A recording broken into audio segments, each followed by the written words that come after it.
All right, testing, testing. All right, let's see if the stream's ready or not because I don't think I'm really ready for this right now. So, all right, testing, testing. Playing it back in my ear so I can actually hear it.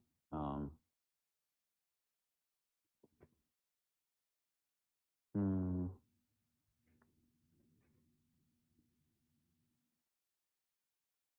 Okay, so I know my mic's gonna be like terrible on this. I can already hear it. Yeah, it definitely is. Testing, testing, testing, testing. Da da da. Da, da, da, da, da, da. I'm just making up stuff. Mm, mm, mm, mm, mm, mm, mm, mm, mm, mm,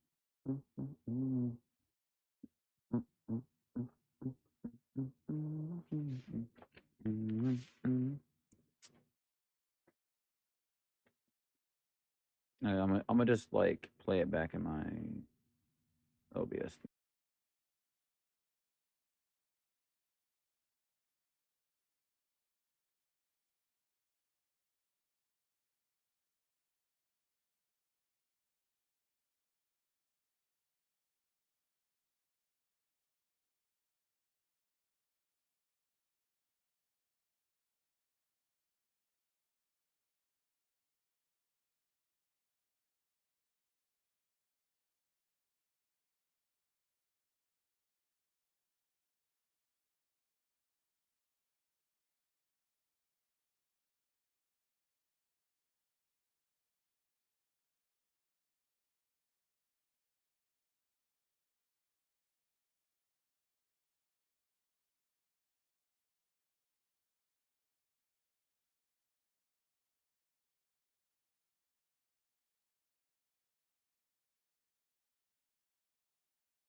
I had to go back get my stream key because it was quote unquote streaming to my account, but it wasn't. If the screen's black, it's because I don't have anything set up on my screen right now, and I'm not really showing my face. But anyways, I was supposed to set up like a Discord React thingy thing, but I haven't drawn it yet, nor the background. So I'm just gonna like leave it with I'm gonna leave it as just like black for now, and then I'm gonna try to add a background just to kind of slowly build up to the stream itself visually. But anyways, I'm gonna just ramble about myself a little bit before I get into the FNAF stuff because I want to talk about myself a little bit. Um, as far as introducing myself on this channel, even though I've been on this channel for like years and I haven't really been active on it, I haven't really been cooking like consistently, but like consistent enough at the point where I can like still upload and everything again. So, of course, but so to speak, uh, pretty much what I wanted to say was, hey, my name's Marvestal. You can call me Larry, but most of my friends call me Marv or Marvestal. Um, because I'm the guy that made Sage Fighters on my channel, and stuff like that. My character, I voice him. And his name is Marvesto. He's like a cooler version of me. He's like a kind of like a character insert, but kind of not at the same time. So, um, basically, uh, okay, you know what? I think for the sake of this right here, I guess I could show my face a little bit because there's not really much to really like worry about with my face. I don't know. Like I just didn't want to show my face because I wanted to draw and I wanted to draw my character on the thing and then just talk about it. But um I'm using my iPhone as my mic right now. So if it sounds like honestly it's better than my laptop mic because I don't have the mic that I normally use for my videos is a Razer microphone. And sometimes I use this headset that I kind of like accidentally stole from like at a job I used to work at because I used to work as like a med sales rep and they gave us like free headsets that you plug into the computer. So like I just kept it ever since. But anyways, yeah, about myself. I like gaming. I love just doing videos and making art and stuff like that. I'm kind of not. I was telling my friend like this a few days ago. I was like, I'm not as passionate as I used to be with like drawing and animating, for some reason. But I think it's just because like I'm getting older and other things are interesting me now. But I still love drawing whenever I do it. I think I just have to get back into it because I haven't really, my mind shifted and gravitated to so many other things than just what I used to be so passionate about when I was in high school and in school in general. Like, I cared more about drawing than pretty much anything else when I was in school. I didn't like school as much as I liked drawing. Like I like school, I like certain things about school. I enjoyed a lot. I hated a lot. Um, there's some in between in that context of what I'm saying. Um, as far as like how I felt about my experience with school growing up. But um I loved I loved drawing and I definitely loved gaming. So when I saw like YouTubers like Markiplier and Honda Jackson, I got mainly Markiplier. I really wanted to do YouTube because I saw Markiplier doing it and I saw other YouTubers doing it. I didn't really get into Core Genshin until like years later. Someone mentioned it to me and I just started watching it because I kept hearing about it. I was like, okay, why not? So pretty much he's my favorite YouTuber now. Corey Kenshin's my favorite of all time. Markiplier still has a place in my heart, but Corey Kenshin's just number one to me right now. So thank you, Mark, for being the OG, heartfelt, like amazing, like person that you still are to this day and improving. Even though I don't watch your videos as much anymore because like I just couldn't keep up when I was growing up and I had school. It's just too much was going on. Um, but now I'm older, I'm able to work and have my own stuff, so I can catch up if I really feel like it. But just lately, I think I just have to get back into it. There's way too many videos to watch now because of all the consistent uploading that YouTubers do nowadays. And so much has changed with YouTube as well, so it's like whatever. But yeah, so um, yeah, I've been doing YouTube for a couple of years, since like maybe 2015. I would say April 15, 2015. It's been a couple of years, man. So I would say it's been about 10 years. 10 years of YouTube, if I'm not mistaken. That number kept ringing around in my head. And I was like, am I gonna be right about that? Am I gonna be right about that? Am I terrible at math? I probably am. Doesn't matter. At least right now. Because we're gonna be talking about FNAF 4. So I have nyctophobia, and when I play horror games, I tend to hallucinate like the horrors of what I've seen in games, kind of like the crying child almost. If we're gonna go with that logic here, because saying the crying child hallucinates these things in his dreams is kind of weird to say context wise, especially grammatically, because you don't hallucinate in your dreams. You just you're dreaming things that you see that are coming, they're projecting from your mind into that dreamscape, that reality that your mind is perceiving while you're like basically unconscious, while your body's trying to relax and all that other shit, REM, whatever you want to call it.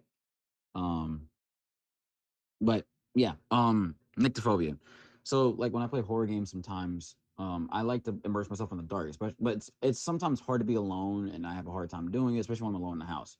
So when I have people around, I feel better. But nyctophobia is like my Achilles heel when it comes to horror games, pretty much. I try to enjoy them.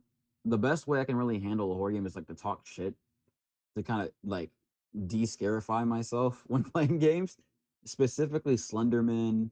When I played Outlast 2 for like a while, I still haven't played Outlast 1. I know I really think that one's probably gonna be much scarier than Outlast 2 because seeing that one big hulking dude, that muscular dude, attacking you and stuff in clips I would see on the internet sometimes, like on YouTube. Definitely, in my opinion, like one of the most scariest things I've seen in gaming. Slenderman, by far, the sound effect, Jesus Christ. I was so into creepypastas growing up, watching like Madame Macabre, her Jeff the Killer series, watching Funny Maham with Freeman's Mind animations and the Geoff the Killer thing. Gosh, man, so much nostalgia on YouTube. There's so many things that like contributed to like me just wanting to do YouTube, like in general, and just like enjoying animation, art, content creation, creativity in general, just all that stuff. So like, why am I here? Why am I doing this? So I've been looking at a lot of YouTubers for like years. Recently, like last year and the year before, I've been watching like Gibby's Horror Homestead and a couple other YouTubers. I just listen to them in the background when I'm at work or whenever I'm just doing anything in general. And or just like when I'm just chilling. Or and T Dreads and Game Theory, you know. Rest in peace, Matt Pack is like, bro, you were the OG, bro. You look, you dipped and just, you had to go do your own thing. And I respect that 100%. All power to you, brother. But like, man, it's been fun. Like, and I have my opinions. Like, I didn't really. not gonna say like I didn't like Tom. It's just that like I wasn't used to watching Tom at the time, so I guess just had to kind of like let him grow on me, and I'm glad I did because I really do like watching Tom now. Um, and film theory, even though I think the guy on film theory sounds more like Matt Pat, not more than Tom. I'm not comparing him to Tom, but okay, let me rephrase that. Um, if okay, yeah, yeah, okay, kind of like that too, because that's what my original thoughts were. Like, if you took him for like a day, just a day, and had him do a game theory video, and when he says like the lore, like he has that kind of like that rasp, that whatever I'm calling it griddle or whatever you want to call it, that Matt Pat had in his voice whenever he would do it. Um, and I do remember watching the video on how he explained like how he kind of started doing that because people were asking about it for like a while, but I gotta rewatch it. It's so crazy. And I love the game theory theme and all that. It's so much nostalgia, so much awesomeness with game theory and FNAF theorizing in general. Like, my brain's gonna explode talking about this shit. I'm sorry, let me calm down. Um, but yeah, uh, Nyctophobia is like my Achilles heel with like horror games, especially FNAF. FNAF gets me by far the worst when it comes to being home alone. Sometimes I hear somebody upstairs and they're not actually there, and then I have to go check, and then I feel paranoid, and I feel like something's behind me. It's just so much paranoia with being alone and just horror games in general. Just even thinking about it or just consciously trying not to, but I always happen to at night or whatever. Just it's crazy. Some nights, yeah, some nights not. But just my fear of the dark in general is just terrifying. It's so bad, so bad, so bad. So I've been looking at a lot of game theory stuff, a lot of mainly T Dreads lately. Like game theory, I used to watch a long time ago, but when I started watching like T Dreads, Gibby's Horror Homestead, and that one guy, I cannot remember his freaking name, but he pops up like once a blue moon on my damn recommends. He wears like a tie and he has like a mustache, but he does like FNAF videos too. And I got him confused with Gibby so many times. Narrow Raven, ID's Fantasy, the people that made the dual theory thingy thing. That one lady, that one woman, I forgot her name. She has like glasses and like a choker. I forgot. Gosh, I forgot. So many faces, so many faces. She was talking about like how like Scott doesn't know how to like write women in movies or in books or whatever, or like proper motherly parents. Gosh, that's the main thing I remember her for. But like she did a lot of other cool stuff too. I think it was Candy Bunny or one of them. I forgot. Wrong person. I don't know. Freaking know. I'm just throwing out names. There was oh gosh, I'm with it circle. I'm so sorry. Faz Entertainment. Fred and um I'm sorry if I sound offensive for saying that. I'm just saying what I remember from watching people's videos.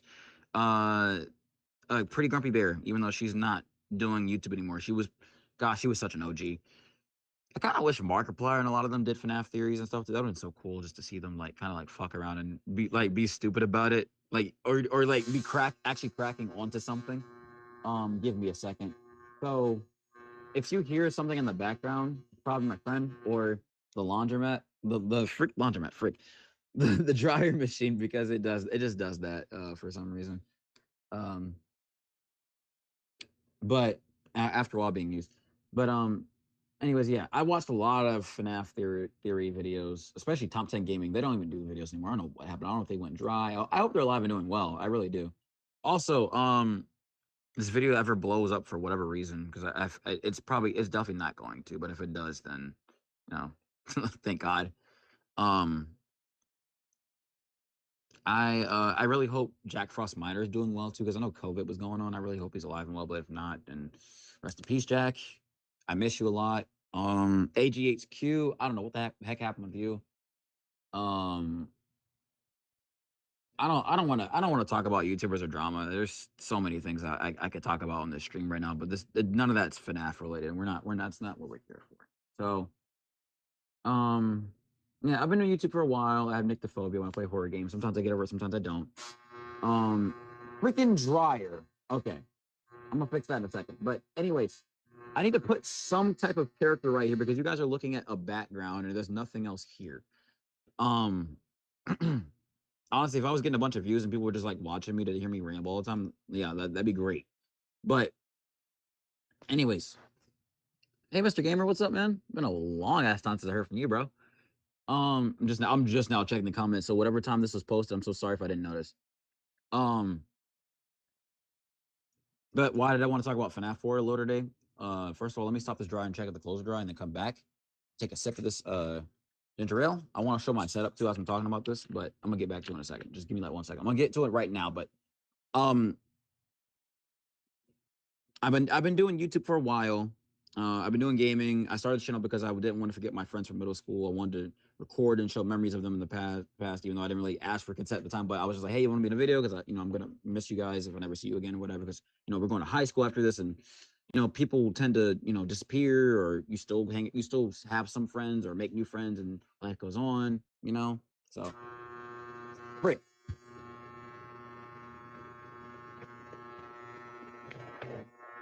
Give me 1 second. Okay, it's the dryer.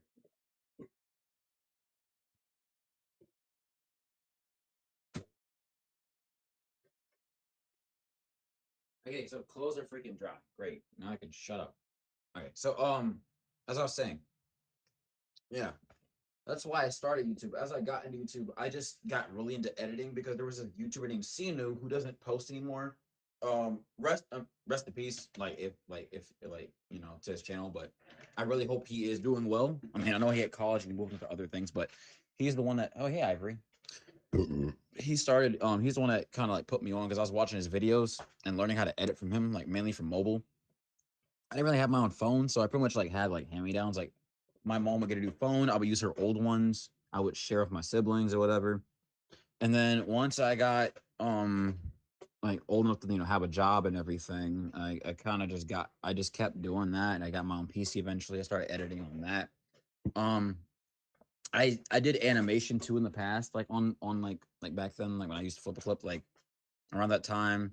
If you look at the time frame on my channel, you can pretty much see like the jump from like when I started to versus where I am now.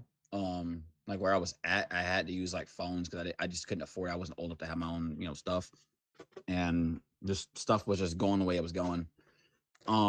Then I got to a point where I wanted to do animation and then gaming on my channel. I did that for like a while. I was just very like random about what I wanted to do. I was just like, it's my channel. I can do whatever I want, right? So yeah, I'm pretty much just like an all around like post whatever I want whenever I want type of guy on my channel. That's pretty much it. Bit to dumb that down.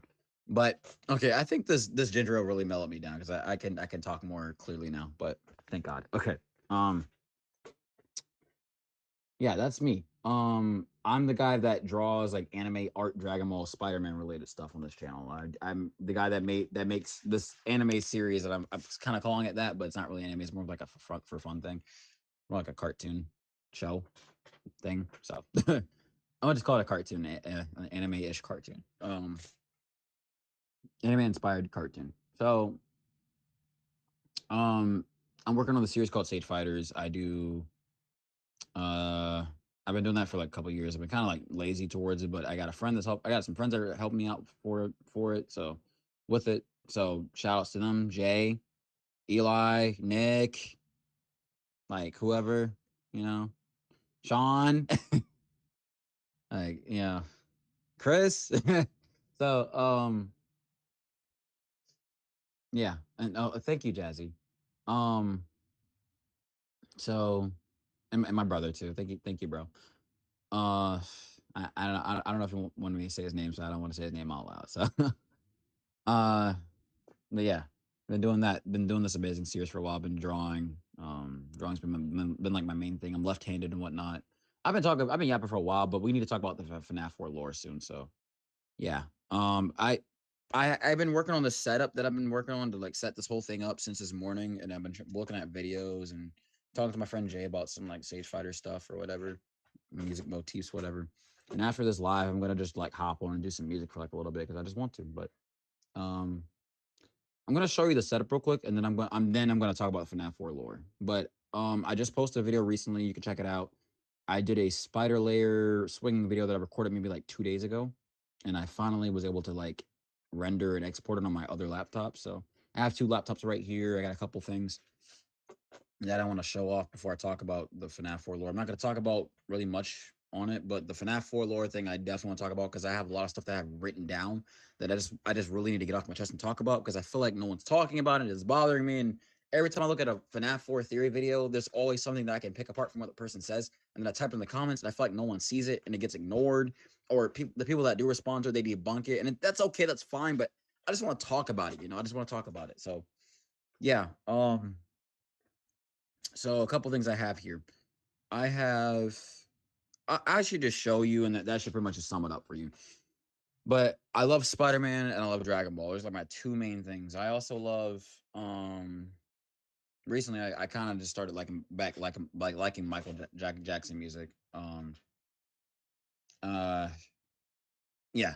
Let me just show you real quick. So I'm gonna load up this thing real quick on the MetaQuest because I have a MetaQuest 3S and I want to show off.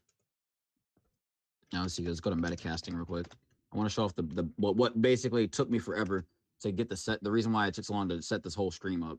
Basically, I woke up this morning. I was talking to my friend about the FNAF 4 lore. She was like, "You should write it down." I was like, "Okay," and I was like, I was already planning on it anyway, but I wrote down all the shit that I needed to write down, all my thoughts and everything, and then I started getting more ideas off some of those things. I dare not look at it now because I'm probably gonna want to write down more and ramble on more. So that's pretty much the whole point of this is just rambling and seeing if anyone watches this and then they go, oh shoot, he might be cooking, he might not. What is he talking about? Is he MCI this, MCI that, MCI 83, MCI 87? My brain was flowing in the gaps as I was saying that, or 87, 83. I don't know how I said that, but anyways, I have to log into my freaking Metacasting even though I'm not signed in on this laptop. So that's one of the downsides of not being signed in right now on this laptop. That's crazy. Um, if I can remember my password, I should be good, which I don't know why I don't, but I should. Give me a second, because I'm gonna have to change the mic real quick. It's gonna sound terrible. Like, just bear with me here, okay? So I'm gonna set because I'm using Camo, with my iPhone plugged into my laptop. It's called Camo Studio, and there's an app, and I have it connected to the app, and it's plugged in, and I'm just like messing around. Phone. Switch to this. Yeah, this sounds terrible, doesn't it? So let's just let's get that figured out. I gotta like get my password up. Freaking log in real quick. Instagram. How did I forget my password? Because like low-key, I don't log in Instagram. I just stay logged. In. So which is me. I pray to God this is the password. If it's not, then it's not cooked. But yeah. FNAF 4 is very convoluted. But this setup that you're about to see is gonna be like kind of wild. It's like what? Okay, and then so that's not the password anymore. It might be the wrong password for the wrong thingy thing. I don't know. We can gotta go in and do this and do that. Yeah, me not remembering what that is kind of like crazy. So I gotta reset my password. Also, that might be the wrong whatchamacallit. So let me just try this. Okay, then no, I think that's the right password. I just used the wrong username. But I do that sometimes when I'm trying to log into my stuff. Okay, I should do that.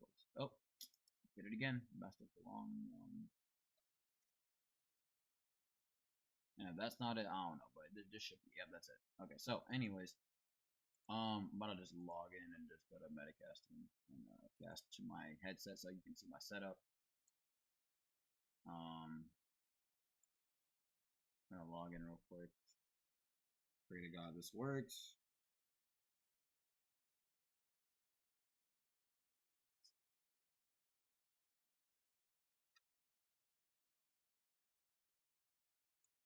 And I'm gonna go ahead and just log in real quick. Just give me a second. I gotta do this.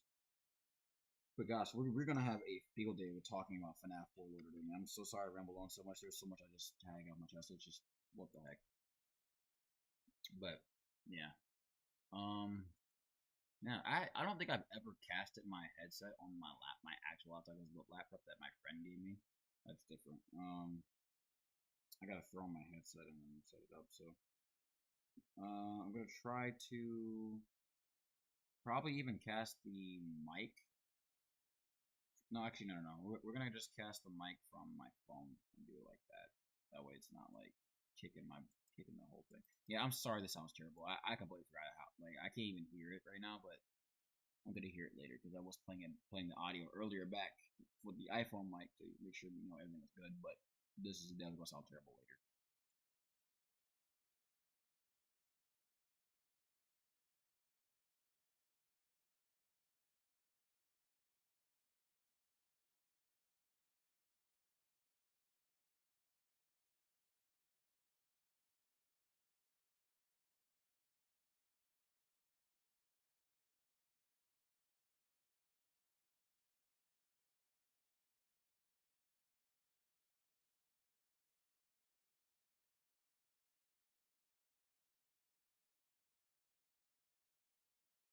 Testing, test. There we go. We're back. We're back. We are so back, gang. All right. Anyways, I'm gonna show the headset right now. So I gotta do is just like I know how to cast it, but I just want to explain myself. All right. So this is what I'm looking at right now. This is my setup. I'm gonna turn on the lights. Why the heck is my glasses were freaking unsnapped? I don't know how that happened. That was crazy.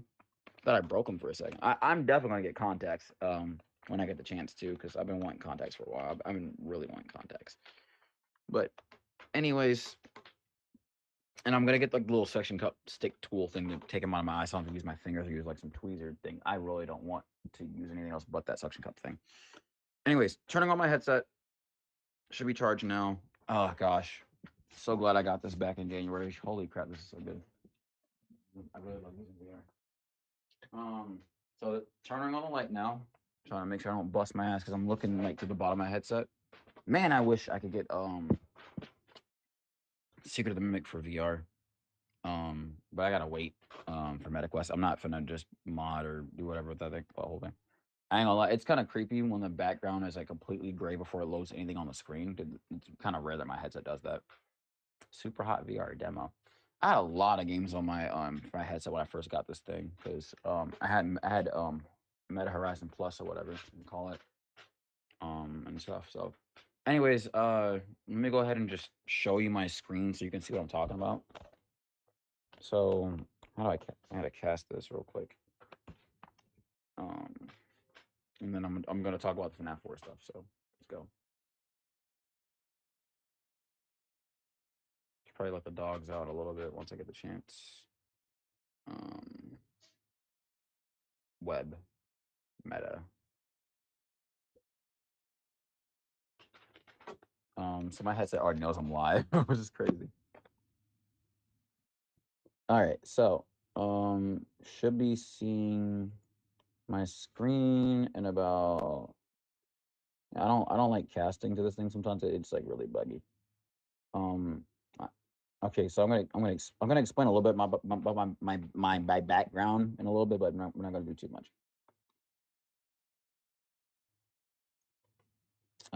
Window capture. Let's show the casting thingy thing and put that in front, baby. So the image is on top, so we can just show it now.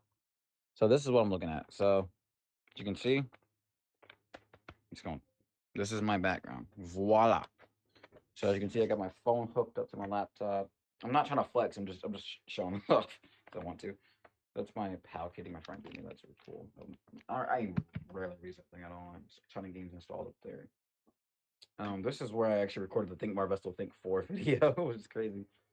We got some candy, some snacks to keep me up because I woke up this morning, I had to wash my face, get myself like ready. That's what I meant to say at the beginning of this whole thing. Like, it's good to take care of yourself. Snacks. The FNAF 4 stuff is written down here. Hand sanitizer, all my stuff charging. These are web shooters that I made out of a belt that I don't wear anymore because I would put them in the wash. And why would you put a belt in the wash? I was being a freaking idiot. I can barely see this stuff through my headset because the headset is like reflecting light back and forth throughout. I use oh gosh, almost looks 3D in my headset a little bit. It's weird. So I made these using a belt, some construction paper, like the poster board paper that you normally get from like the store or whatever. Some Velcro straps. These actually come off with Velcro, and I just put them down here in case for something like holding the Velcro things.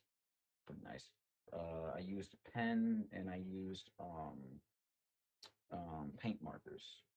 And these do come out. These don't shoot or anything. This is also construction. This is also poster board paper, like, wrapped up, glued or what, super glued, whatever. Pretty cool stuff. These are like concept web shooters. I had like cartridges on the side, so I basically, you can see I flipped it onto this side and put it here, but it kind of itches sometimes after a while. I don't want to leave them on for too long. And this is what I wish I had made back then when I made that my swinging VR video. But anyways, these are two laptops here. I have my stuff charging here, and kind of had it charging there or whatever. Yeah, ignore that right there. Ignore that notification. I don't think you can see. You can't see that, can you? Can't see that. Okay, so mic right here. Mana Quest controllers. I haven't really used this yet. I got like carpal tunnel in my left hand, so my right hand kind of like hurt my hand on stuff, punching stuff when I was there when I was like upset. I don't do that anymore, but just oh gosh, it used to hurt. Um, I DoorDashed this mouse to the house earlier because I couldn't find this because my headset was sitting right here, and the whole time this freaking thing that I spent hours looking for was in the headset the whole time, and I'm looking at the headset, just seeing the controllers there, and it was, it's all black on the inside of the headset, so you can't really like see. You can't really like. I'm pointing at my headset right now, but like you can't really see. Like if you're not paying attention, you won't see it at first, and I definitely couldn't see it. So I'm sitting here like, okay, great, that's whatever. So I'm like, man, all right. So knocked that out the way. Um, I didn't find out until after I got the mouse. So I was like, oh well. And this right here, this is I bought a new USB adapter because the old one I had broke like several months ago. So I tried to glue the piece back up there because it's like a TP link. I can't. Gosh, it's so blurry. I can't see nothing. And I just tried to plug it in. It used to work when I would plug it in, right? And now it doesn't work anymore. I haven't even touched this thing in God knows how long. So, anyways, um, I gotta plug this in later when I get ready. But right now the stream's working perfectly fine, so I'm not worried about it. But yeah, that is literally my setup. This is what I've been doing for the past couple of hours until the stream came up. And I was talking to my friend Jay, that I work on Stage Fighters with, and um, yeah, I've been doing this the whole time, just setting this whole thing up. So I'm just here. Got water, I got Gatorade, I got sweet tea, I got a ginger ale, some chips, just stuff to keep me up. After the stream, I'm definitely gonna try to stream myself working on music because that's what I want to do. I want to do that too. Hopefully, this whole thing doesn't conk out in the process of me doing it. So let's just talk about FNAF for a little bit, shall we? So yeah, um, it's really cool to have this on my head like this, but I'd rather have like a GoPro or some type of camera that I can have like set up on my head that doesn't block out my vision, and I can like fully like immerse the camera while also being able to look at what I'm looking at right now. Because this filter on these damn lenses are just it's so annoying, and I'm looking at myself right there. um, it's like an infinite time loop inside the screen, infinite mirror type shit. Um, And I guess like if you guys are curious about what games I usually play, if you really care at all, this is just the stuff I currently have. This came with the headset when I bought it. Um, everything I got, but yeah, I mainly use VR chat for like swinging stuff. I got my permit recently, so I'm trying to work on getting my license. I've been using this kind of here and there, but I've also been getting IRL driving too, so that's really important. I'm gonna try to start driving school soon. When I get a chance to, but enough rambling. Let's talk about the FNAF 4 lore. So let's just decast real quick. Because holy crap, I've been at this for God knows how long. Gosh, this mouse is so much better. I really just try to use my mouse with the headset on. I'm so freaking stupid. Oh my gosh. I got to decast. It's locking. But man, Jack Frost Minor, man, I really hope you're doing well. My voice just kind of, but the inspiration for Marvesto's voice is literally him, because I wasn't sure if he was like black or white or whatever, and I would look at his PFP and I thought he was black. I was like, there's no way a black guy sounds like that. I was like, no, but at the time I was a teenager. I was in middle school or like high school, so yeah, you kind of got to bear with me there. Um, I mean, for sure, like anyone who's like questioning and not knowing and seeing guy's face before he finally showed his face, like maybe like once or twice or three times, you kind of guess or whatever. But my inspiration was like, let me just try to like, at the time, it's gonna sound kind of rude, but like no offense to anybody, at the time, like when I was like doing the voice, I was like, let me just try to like sound like white or like cool or whatever, or like proper or just like some kind of like character, awesome, cool, out of my comfort zone type of thing, because it was really out of my comfort zone to try to experiment with my voice at the time. So I was like, why not? Let me just do that, right? And then I kind of just found my voice from there. But now I just, people ask me, and they're like, do you use your tongue, or like how you doing that little nasal thing you do, the spider teacher voice? And it's just kind of like that. It's just, I get like when I was asked that for the first time, a friend of mine, his name is Jalen. He does like Waluigi cosplay stuff on TikTok. Shout out to him, by the way. Um, awesome friend. Even though I haven't talked to him in a while, I really hope you're doing well, man. You're doing freaking amazing right now. Dude's going places. All my friends are going places for sure, 100%. I still got to catch up, so it's not a rat race for me. It's a self race. It's a race against myself. That's how I want to. That's how I look at it. That's how I like to think about it. What's it called? What was I talking about? My brain's getting fried. Okay, so I was talking to him, and he was like, "Hey, how do you do that?" And I was like, "I guess it's my tongue. I never really thought about it like that." But then when he told me that I made me self conscious, and I had to think about it, I was like, "Freak, now it's messing me up because now my brain's trying to process and think about how to do the voice, and it kind of messed me up because like, dang, I've been just doing it like naturally, but yeah, I guess I have been trying to sound nasal without realizing because that's what it is. It's a nasal voice, but the bass form voice is literally because people thought that was his like main voice. No, it's the Spider Sage voice. The main voice is just me sounding like this. Like I'm our vessel, the Spider Sage, but it sounds similar to the nasal voice, so people kind of get that mixed up a little bit. But yeah, bass form voice is just me, just sound me with more energy in my voice. Like, hi, I'm Mar Vestal, the Spider Sage, or but Spider. I'm thinking of all the people that I've said that to. It's so crazy. Um, what's it called?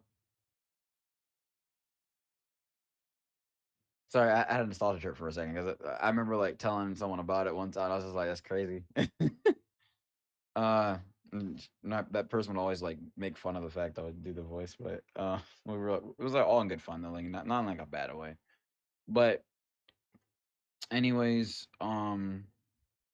I yeah, that's me. That's me right now. That's the whole Spire Siege thing, Marv. See how I got stuck in a random ramble session. I gotta stop that now. Okay, headset, decasting. Turn this off. Woohoo! Whoop de doo. All right. Y'all can still hear me, right? Okay, I can see the peaks going up. I just had to make sure. Um,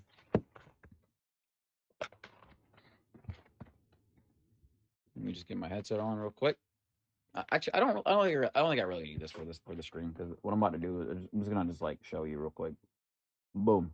All right, that's back, and then I guess we can throw an icon of my character on the bottom left because why the freak not, bro? Um, that's an art. I feel like it's gonna spoil the series. I don't want to do that. I mean, I've already posted it somewhere, but like, you guys aren't gonna see it for a while. Um, can we do this one? I feel like no, that's not gonna work. I wish I could get rid of the white in the background. It's kind of funny. Let's just try. Dang, that's all I got. There's gotta be more. There's gotta be something else that I have that I can use instead of this. This is really bad. Oh gosh. Sorry, you're seeing that now. That's gonna be gone. You guys probably seen my face a million times, probably. I just need one picture of Marv. Oh, it's on the other laptop. The drawing I was trying to get, but anyways, oh gosh, I need to find something. I organized so many images and so many things that like half the stuff that's up here isn't up here anymore. Ah, that's another thing I can't show. Not important right now, but just gonna try to find something I can use so I can stream this properly because I don't have anything else. I should have something, maybe. I don't know. But yeah, the FNAF 4 lore does get crazy. This has been way too long, but I've been rambling on. Jesus. Um, Let me see real quick. Image, and then we gotta pick it. We gotta figure out who it's from. Gosh, there's so many drawings. Filter it. Okay, there we go. Thank God I can find the filter. Okay, it's from me. It's from me.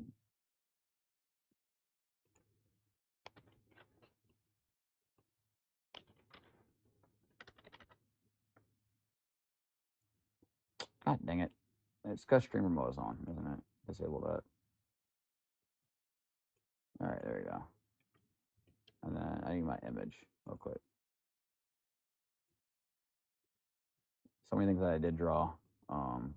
I probably have something in here I can use that's not like directly like spoiling whatever I'm trying to avoid spoiling from my series. Um, I can't say I've spoiled it for some people though. So.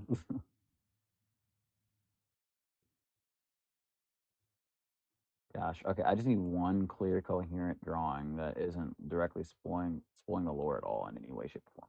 It's just there because it looks cool to me, and that's just what I want to preferably lose. Preferably use. Jesus, grammar. Okay, I need something, just one image. I'm almost there. Just talking so you guys won't. Like, if there were a bunch of people watching this, I would just be like, dang, they're gonna leave, and then that's why I would just keep rambling and talking. But anyways, I just need something that's like more of his like facing the camera. So I just need like one good image. I don't want to use Goku because that's not really my face. That's not really what represents me in a sense. Um,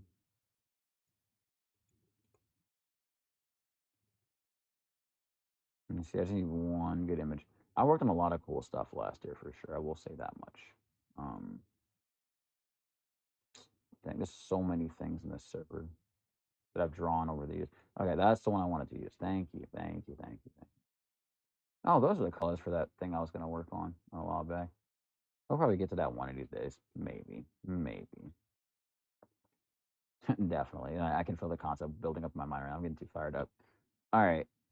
This is the image I wanted to use. Let me see something real quick. Let me just take that. Download.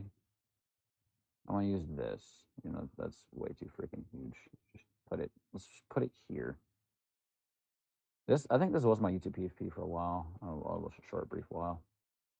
YouTube definitely nuked a couple of my channels I've been trying to make in the past because I want to do other things, and YouTube was like, "Nah, fuck you. Like, you're gonna do this now." I'm just glad they didn't nuke this channel because if this shit gets deleted, I'm pretty much just gonna like stop doing shit. Cause like I have too much up here to lose. It's crazy.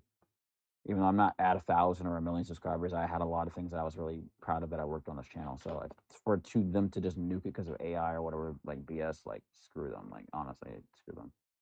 Having a fight on Twitter for this stuff is insane. It's really just like it just shows how little they care about the community.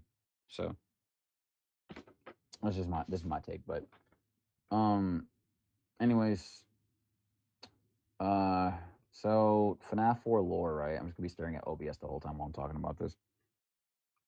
I wrote down a couple of things, and I'm probably gonna sound stupid or crazy for doing this, for saying this, but just know that like as I said earlier in the stream, I watched a lot of theory videos, and a lot of my ideas, I would comment stuff, and people wouldn't respond to some of it, but I would get ideas based off of other people's stuff. This is just something that came to mind because I thought about it when I woke up. But I had a dream that I was with my friend. We were walking in the back of this area somewhere towards this office, and it reminded me of FNAF 3. And I got paranoid and thought Springshot was there, and I woke up thinking about FNAF 4 lore, and I thought it was strange how the FNAF 4 room looks like, and I feel like I remember someone talking about this like years ago. I don't know if it was in school or on a video or comments or something, but the FNAF 4 room definitely, and it's probably on Google Images somewhere. Someone's probably drawn out a whole like diagram and everything because I've seen people like take pictures of the different things from the games and stuff like that and draw lines and I thought that stuff was cool too, and I thought the lore was solved there, but then it wasn't because it's people are still getting nowhere with this shit. It's crazy. So, but it's all in good fun, like what Scott always says. So, said that one time in the Daco interview thing, whichever one it was. I think it was the second one. Yeah, second one. Um, Evolve in the box. Or was it? Did he do two streams or three? Or two streams or three? I don't know. But that was wrong the first time I said that. But anyways, as I was saying, so FNAF 4 lore, right? Let's talk about it. So in that dream that I had, I woke up thinking about it, and I was like, man, I kind of like want to talk about this. I need to write it down. And I was telling my friend about it. She was like, you should write it down.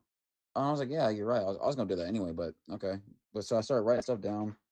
I thought it was crazy how the FNAF 4 room looks a lot like the FNAF 2, FNAF 1, and FNAF 3 setups, like the offices combined into one room. Because the all around pretty much like mainly agreed theory is that Michael Afton is not the crying child specifically, but the person going through the nightmares in FNAF 4. So I'm like, okay, cool, whatever, right? I thought, what if that meant something, right? And this isn't like me saying like, oh, FNAF 4 is a illusion thingy thing or dream of like all the places combined into one.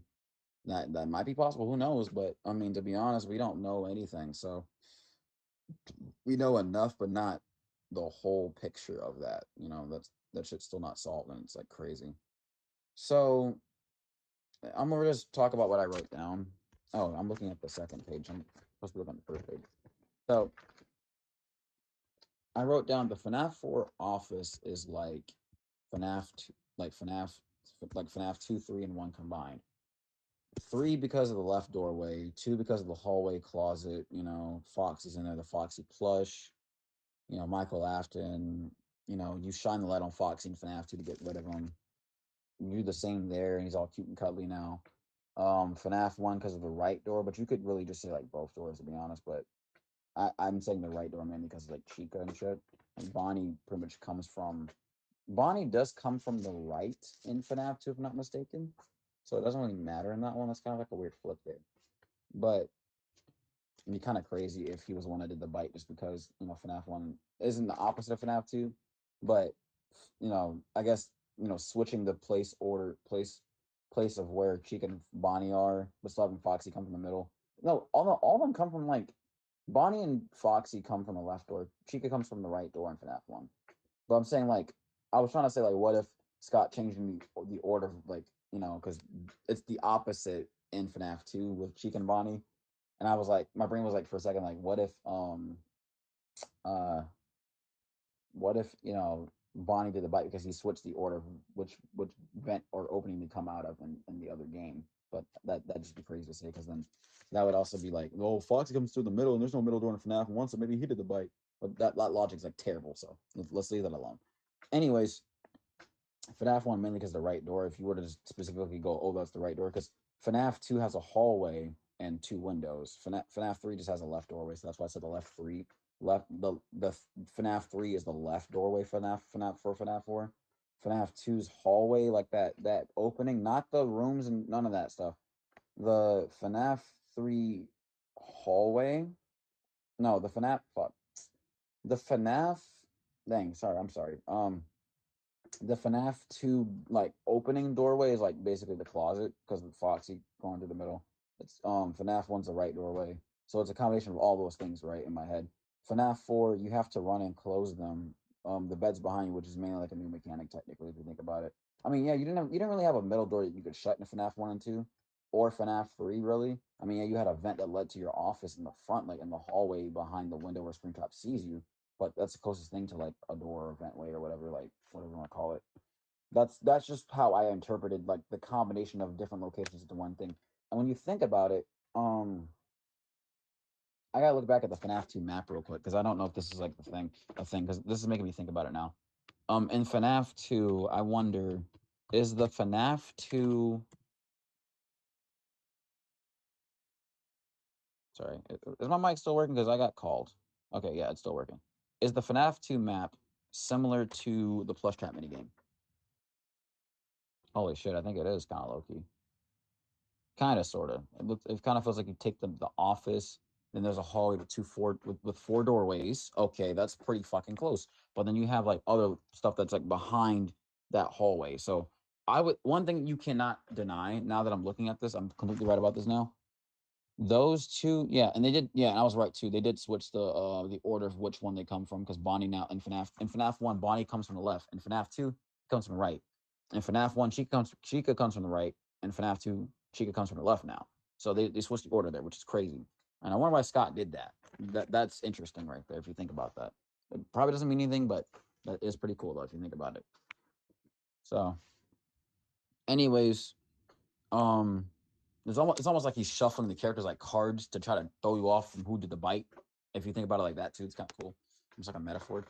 But yeah, it's strange. Okay, also, hold on, let me see. I don't know which one is the official FNAF 2 map. But all these are pretty much. I'm looking at these Google images, and they're all saying the same damn thing. So pretty much, I might be onto something here with that. But we're not gonna talk about the. But yeah, okay. So I was right. Those are similar. So because I remember mainly because like the hallway does look similar when you shine the light, and when you look at the cameras, I kind of had that memorized a little bit in my head. Not clearly, coherently, maybe like faintly memorized. I'd say. So just kind of throw this on top. So yeah, as you can see, yeah, that's literally. And then if you look at if you look at this part here, I don't know if you can see my mouse. I doubt it. Let me try to just minimize OBS and see if you can. Yeah, you cannot see my cursor at all. But yeah, yeah. If you look at that middle part where the four doorways are kind of line up in like the hallway, it looks just like FNAF 4. It does. It really does. And then you got the FNAF 4 plush trap minigame.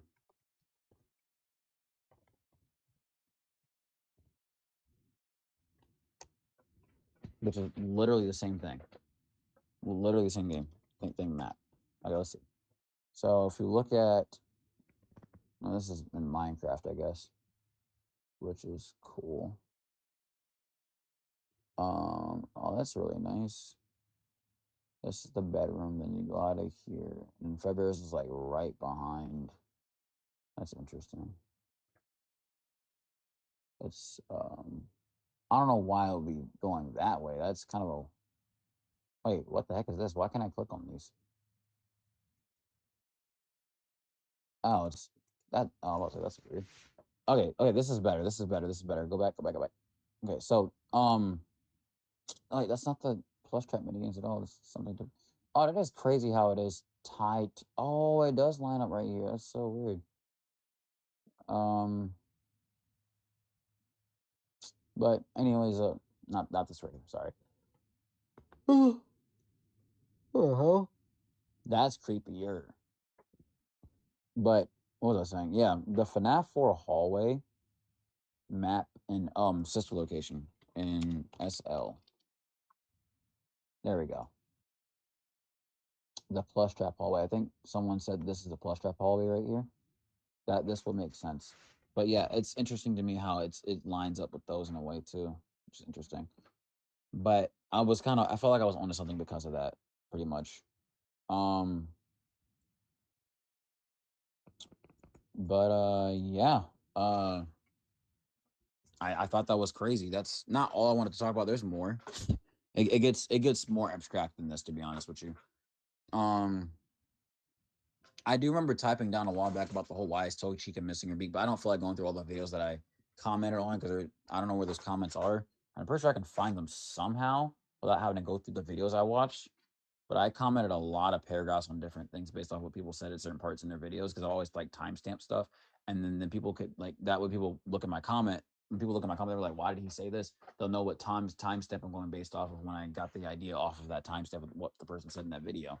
So because I sometimes feel like they missed something or it would give me an idea and hopefully that idea helps them out in the future if they ever look at it.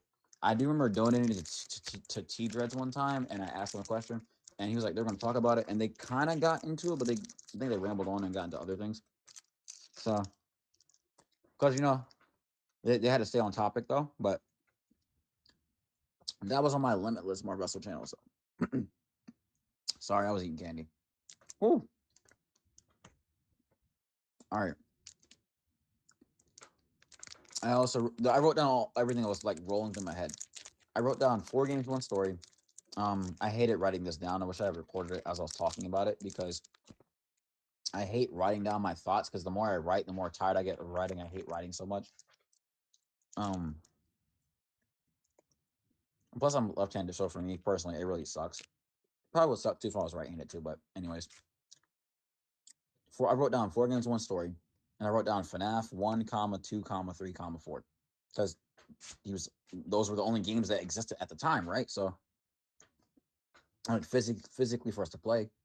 Um, I wrote down Toy Chica missing her beat. Because I didn't feel like writing the whole like phrase that I remembered from saying. I know that did you ever think about who the FNAF 3 guard is thing is? I know that's from a fake Scott user. So um I didn't write that down. Um, but it would be cool if that was a real thing that Scott said, but probably would have threw all of us off. And then the FNAF 4 lore wouldn't have made sense anymore.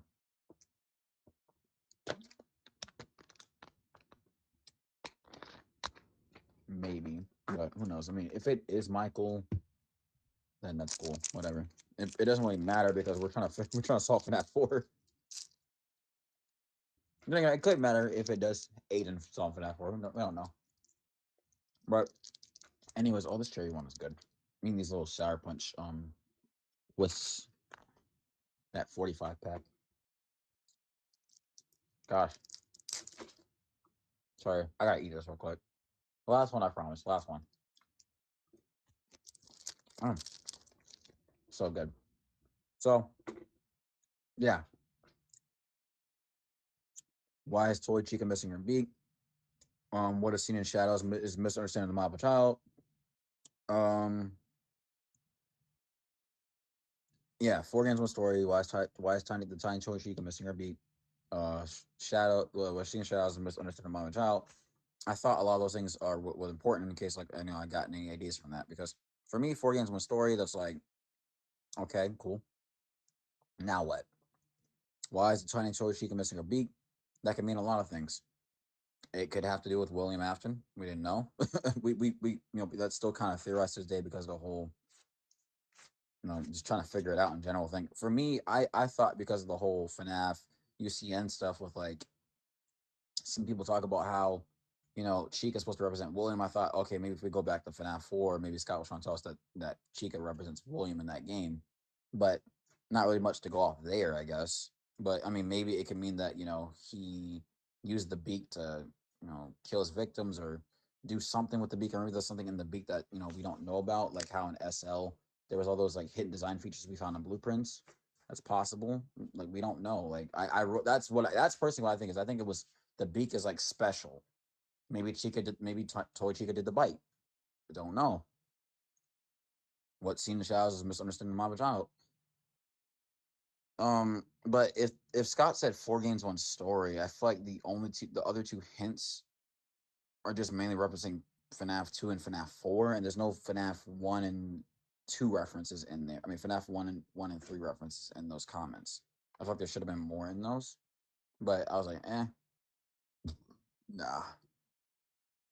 And then again, I can see um why Matt Pat took the mind of a child thing and Toichi missing her beak thing like with that because went into dream theory because if if Scott were to say anything about FNAF 1 or 2, then there probably would have been other crazy ass theory that like, oh, all the stuff is real, but it just would have been a personal hell all over again. For the crying child to be dreaming up, but the other person to be going through in the future, like telling time and dying without being able to warn that person, basically, like time travel, like not telling time or time travel, seeing the future is what I'm trying to say, seeing the future. But yeah, seeing basically what the other gods are gonna have to go through. But like, the child shouldn't have to witness that. I don't think Scott would have just thrown that in there. It would have been really fucking stupid, and he knows that. He wouldn't have just done that. Probably wasn't even thinking of doing that. Who knows? But I also wrote down like what if you flip the office upside down in FNAF 4? I don't know why I wrote office. I meant to say the room, but I was talking to my friend, I was joking with her, and I was like, instead of him having a nightmare, he's having a night bear. LOL. I was like, I don't know if anyone's thought about that. I have a weird feeling I made that joke like years ago, thinking about FNAF 4 for some reason. I don't know. Or someone made that joke to me. I don't freaking know. I feel like it's just faint in my mind. I don't know. Um, Um, I also thought like, okay, if the FNAF 4 nightmares are an illusion or some type of like weird metaphor, visual metaphor that we're going through in the games, what if, you compare FNAF 4 to FNAF 2, like how earlier I said the FNAF 4 room is a combination of the different locations. Like as like what if it was? What if it was? I'm not saying it is, but what if it was? But it kind of is. It is low key kind of like combination of all the other games if you think about it. There's nothing wrong with that. And I'm pretty sure some people have complained about that. Like, oh, it's just a combination. Like, shut up. Like, but Um, excuse me, but um, yeah, I was like, what is the closet? The other side of the doorway from FNAF 4's red doors in the mini games you see with the crying child. Um, and I was like, that's crazy how the doors are red because Foxy is red, by the way. So maybe Michael is outside after the bite, or you know, because like, what if there was like a hospital room inside those red doors or anything? Because people have thought about. I'm pretty sure people have thought about that too. Pretty sure people have thought about that. Um, or maybe that's like where he's being experimented on, and Michael knows that his dad is doing this to try to save the son or whatever, or maybe Michael's in there with him. Like, I don't know. Like, I feel like because he's like, because that house is physically there. Like, but something's off about the house. Like, is it a real house, or is it connected to Fredbear's? Is it connected to something? Like, we don't know. So then I'm just like, okay, um, that's interesting. I also thought that what if the bedroom is the hallway from the Fredbear's location in the mini games?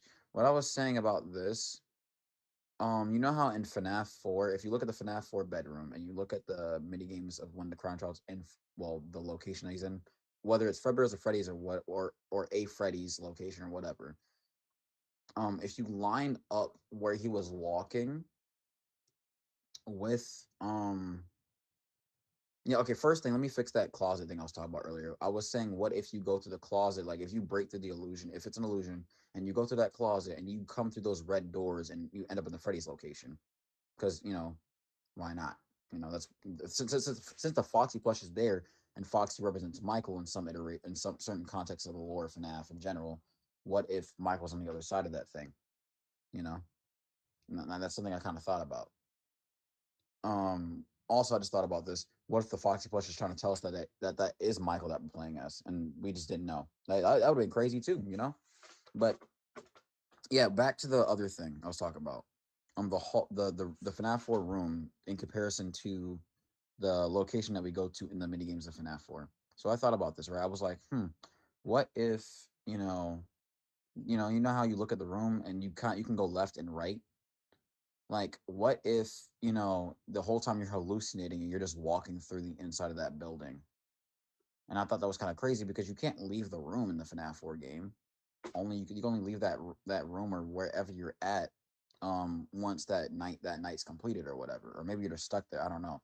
But my brain was like, because if you're comparing the closet doors to the red doors, maybe in reality the red doors are physically in front of you, and since you have to run so far up to get to those doors, it's like right there, because it's not like in the mini games like that flat 2D plain 8-bit mini game, like 2D plane style way of walking with the crying child is literally just like the door is that close to you. No, like you're gonna, like, I'm pretty sure, because it's also similar to security breach too. That doorway, you have to kind of walk a little while up there. So in my head, I'm thinking like, what if that's the same distance? Like the same distance from the bed to the closet is the same distance from the crying child or whoever you're playing as to the actual red doors in the location. Like, because I'm saying, what if the FNAF 4 room itself is an illusion and you're actually staying in front of the red doors right there, but you can't really go in. You can look, but you can't really go in. And then what if the left door is the left way towards like where the Fredbear and Spring Bonnie are, and the right is like basically the exit, kind of sorta, if you think about it. And then well, then it's like, okay, then what's behind you? What's going on behind you? Why is the bed there? Well, what if the bed is maybe a representation of what the crying child saw? Because later on, you have to deal with Fredbear, and Fredbear gets on your bed, he gets in your closet, he goes in your doors. So I was like, that might mean something too. I was like, what if it, what if, because why does his head only show on the bed? Maybe that has something to do with what the crying child saw. Maybe his head being in the closet has something to do with what the crying child saw. Maybe something with him being in the hallways, or how the animatronics being in the hallways have something to do with the way all the animatronics are positioned, or just specifically Nightmare or specifically Fredbear. Their position, one of their positionings, or all their positionings, or some of the animatronics positionings have something to do with that. So that's what my head was with that too. So this is very abstract. I know it sounds crazy, but so many things to tie in and look at and try to wrap your head around with that. I was just like, that's real abstract. It probably doesn't mean anything. It's just BS. But that's just something I just want to throw out there because I thought that was interesting how that some similarities in those things kind of tie in with FNAF 4 and vice versa with other games and certain, well, mainly FNAF 2. I was talking about FNAF 2, but yeah, I was like, not FNAF 2, the Fredbear's looking location. Because we don't have a direct confirmation that's like literally Fredbear's, but it kind of is. It kind of basically is Fredbear's. But um, if you're going with the logic with just the TV telling you, oh, Fredbear's 1983. So yeah, that's just kind of what I was like. But like, where would the bed be? Would the bed be like the pathway towards the Fredbear and Spring Bonnie thing? Because would the bed be the stage? Like, we don't know. Like, we don't freaking know. And there's only two animatronics, but they're not three because there's three Freddy heads. I mean, three Freddy little plushy thingy things, and this is weird. It's crazy. But it's like a countdown too. If you think about like how it's like 1, 2, 3 with the little frettles. Um, I also thought like, what if the golden suits that were used in FNAF 2 and what we hear and okay, I thought okay, let me okay, I wrote this down. I wrote a star by all these things I wrote down, right? I wrote, what if the golden suits that were used during FNAF 2 um okay, I said, I thought, what if the golden suits were used during FNAF 2, like the ones from the FNAF 4 mini games. That's what I was talking about. And I said, and that's why we hear uh one of the yellow ones were used because my thought process was, Golden Freddy is golden, not yellow, but Spring Bonnie is yellow. Funny how Bonnie isn't golden, similar to William's jealousy and him wanting to shine like Henry in the books. Even though I never read the books, but I've heard from YouTubers that talked about the books. William was jealous of Henry, so I was like, like, it doesn't that kind of sound like kind of interesting, like kind of like think about that for a second. That's assuming that Henry made the animatronics because, Princess of my making, but we all know that Edwin was the main person that was doing like all the inventing and handing out all the stuff for Vasper Entertainment or whatever. And Fiona had a part in it too with Chica. Um, and then Fredbear could almost represent Henry in a way and his success. And I underlined William's jealousy, and I underlined, Henry as in, his the word success as in Henry's success, because Henry was more successful than William. And people are like, that's why he killed Charlie, because he was jealous of William. I mean, because he was jealous of Henry. Um, so yeah, that's kind of how I put that down. But the thing was, like, I put the reason why I put like, what if the golden suits were used during FNAF 2, because my thought process was, well, we saw the crying child die on his birthday, so what if the golden suits were used on kids' birthdays? Eh? Because think about it. This is happening all around the time a birthday is supposed to happen in FNAF 2. Somewhere how in FNAF 4, crying child dies on his birthday, and no one's talking about that. I just thought about that. That's crazy how that works.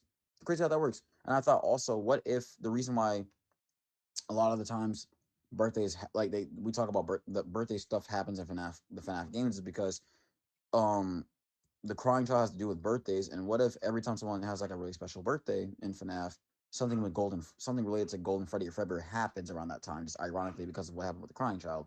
And I thought that was crazy. And I thought, maybe, what if they used Pren?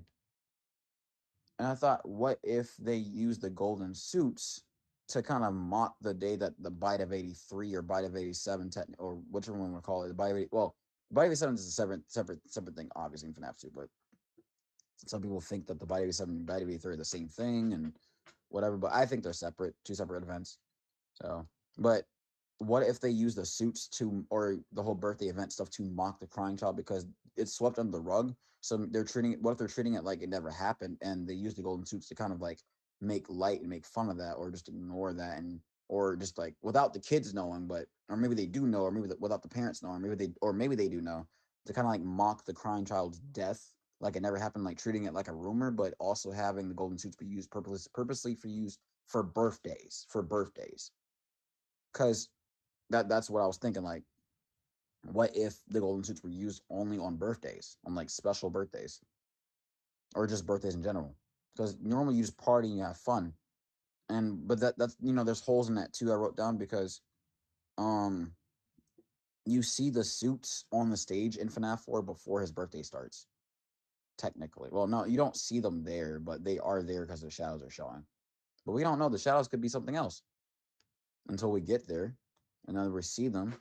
We don't know what's happening behind that part where that red bear dude is supposedly chasing you, or Crying Child just thinks he's chasing you, but he just bumps into him or gets knocked over or accidentally gets the guy spring locked or something. I don't know. So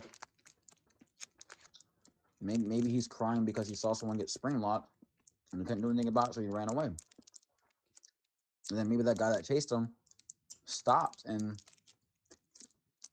got spring locked, and his brother or William Herpen got him out of there, and maybe he cried from like exhaustion, and like maybe he passed out from exhaustion while crying, and was relocated so he wouldn't have to witness it or something. I don't know.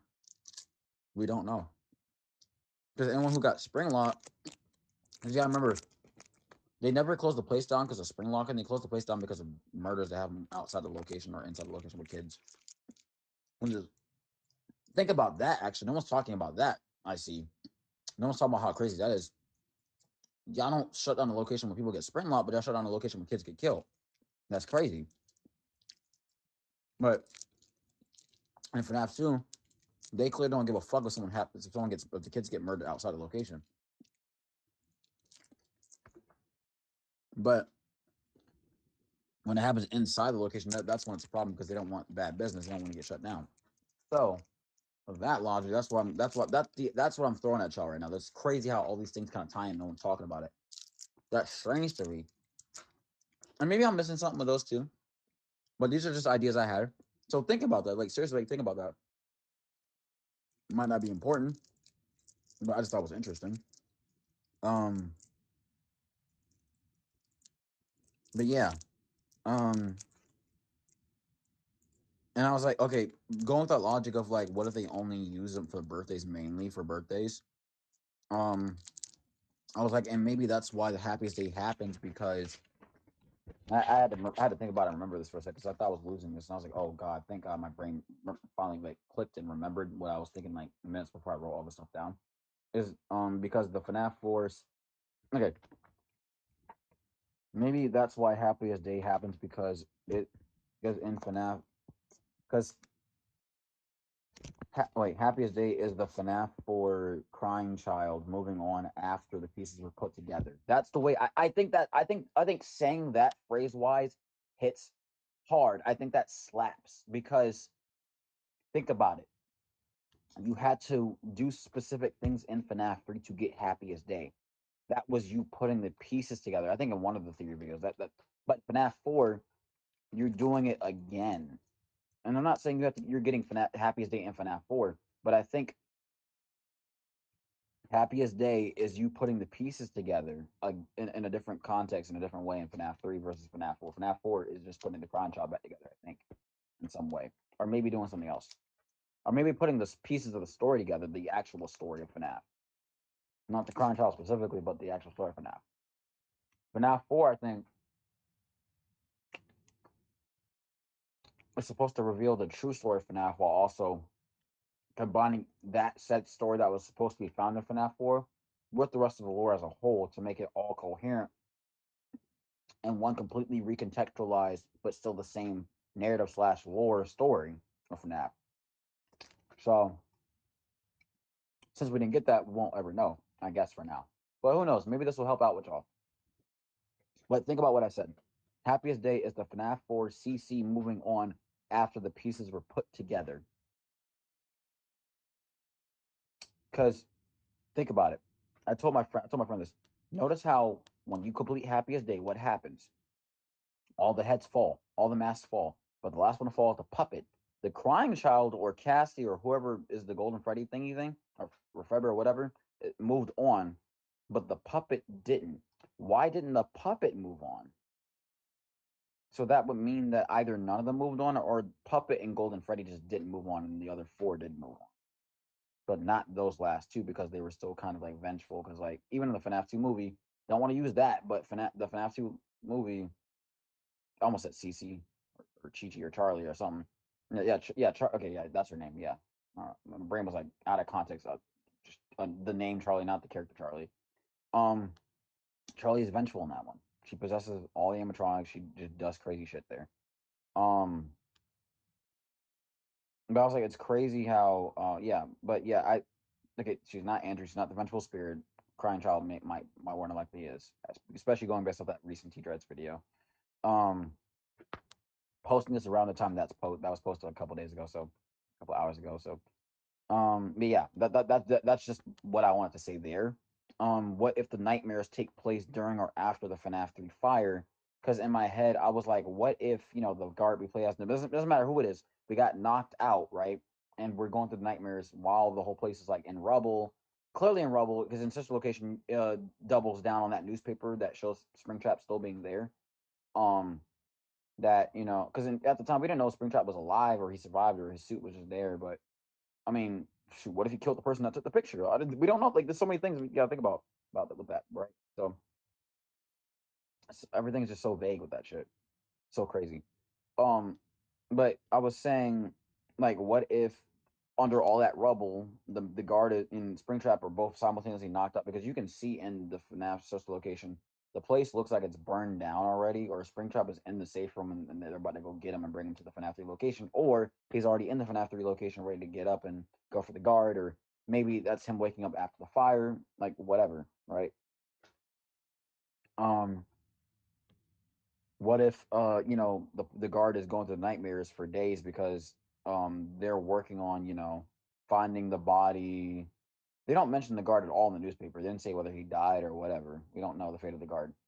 Probably is dead. Maybe Springtrap got him and the place burned down in time. Maybe he used the fan to cut wires in the building because they say watch the fan metal though, watch the fingers. I felt like there was like a lot of like, maybe the fan was used to burn the building down. Maybe he just lit the building on fire or some shit. Who knows?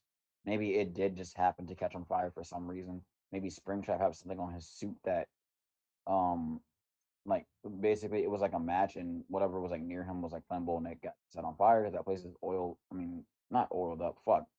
Pause. No diddy. Um, Maybe he scraped past something and everything caught on fire. I don't know. But yeah, maybe the guard had something on him that was flammable. We don't know. But I was saying like, what if the FNAF 4 mini the FNAF 4 nightmares take place during FNAF 3, like after the fire, during or after the fire?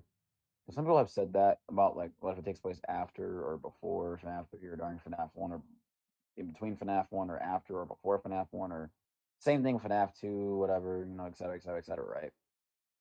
Or with you or something with UCN or before UCN or whatever the case is, right? Um, Because it's not phone guy's not the one having the nightmares. Because that doesn't make sense. Why would he still be working at the location? Shoot, I mean, this could have FNAF 4 could literally just be phone guy's fate while everything else is going on and under the works of the spirit who's creating all this mess for him or whatever. Or maybe everyone who dies has to suffer the memory of the crying child over and over again, which is crazy. That'd be crazy too. In the sense of like this purgatory where they have to watch him die over and over again. I was like, who wants to get sent to a place where they got to watch someone else die forever? That's just annoying. Or they're forced, or when you die, you're forced to live his memories. That'd be crazy, huh? That'd be crazy to suffer as he did. Maybe he's twitching, and that just adds more to it. Yeah, because he's forgotten. He's swept under the rug. No one talks about it anymore. It's never brought up again. William gets off scot free even during SL with that shit. I also thought about this too. These two things. What if in sister location? Um, what's it called? What if in sister location? When in the trailer when they said those are not the design choices we were clear about, Mr. Acton. What if they're talking about what happened with the crying child? What if they're talking about Fredbear and Spring Bonnie? What if they're talking about I mean we don't really see Spring Bonnie do anything special in the FNAF 1 movie. Well, what if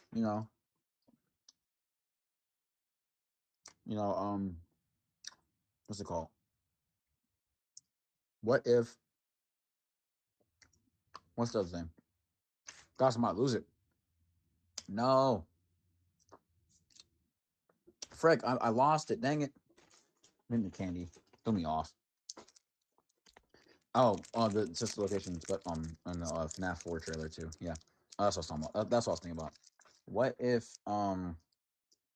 what if what if the design choices have something to do with the sister location animatronics? Maybe Fredbear and Fredbear and Spring Bonnie have similar mechanics to like similar construction mechanics to the Fun Times. Who knows? Possibly, potentially. I mean, they're spring lock suits, but none of the sister location suits except for one suit is a spring lock suit. So yeah, but also, what if in the FNAF 4 trailer, right? Saw this like a week or two ago.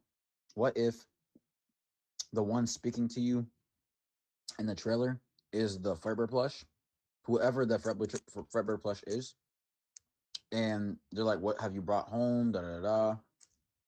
What if? I gotta remember what I was thinking when I wrote that down too. I think that's what I forgot right now. Was that? Oh, that's what it was. What if the Fredbear plush is the one talking to you in the trailer? Because it turns yellow at some point. That's what I was thinking.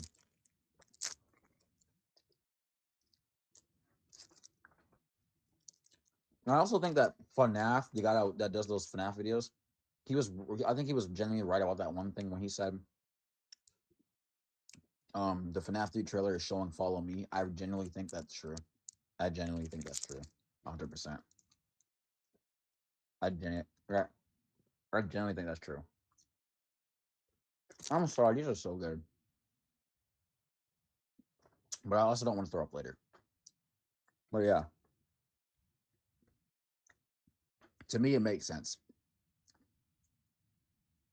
To me it makes sense. But um, the part with the Golden Freddy plush talking to you in the trailer, I think that is like perfect. That's peak. That's peak. That's a peak idea.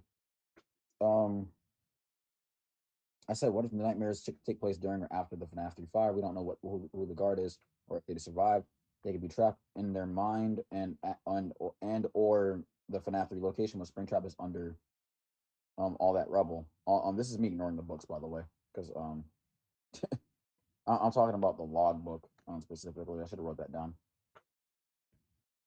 Um, going through the nightmares, and that's similar to FNAF 1, and that's similar to the FNAF 1 movie.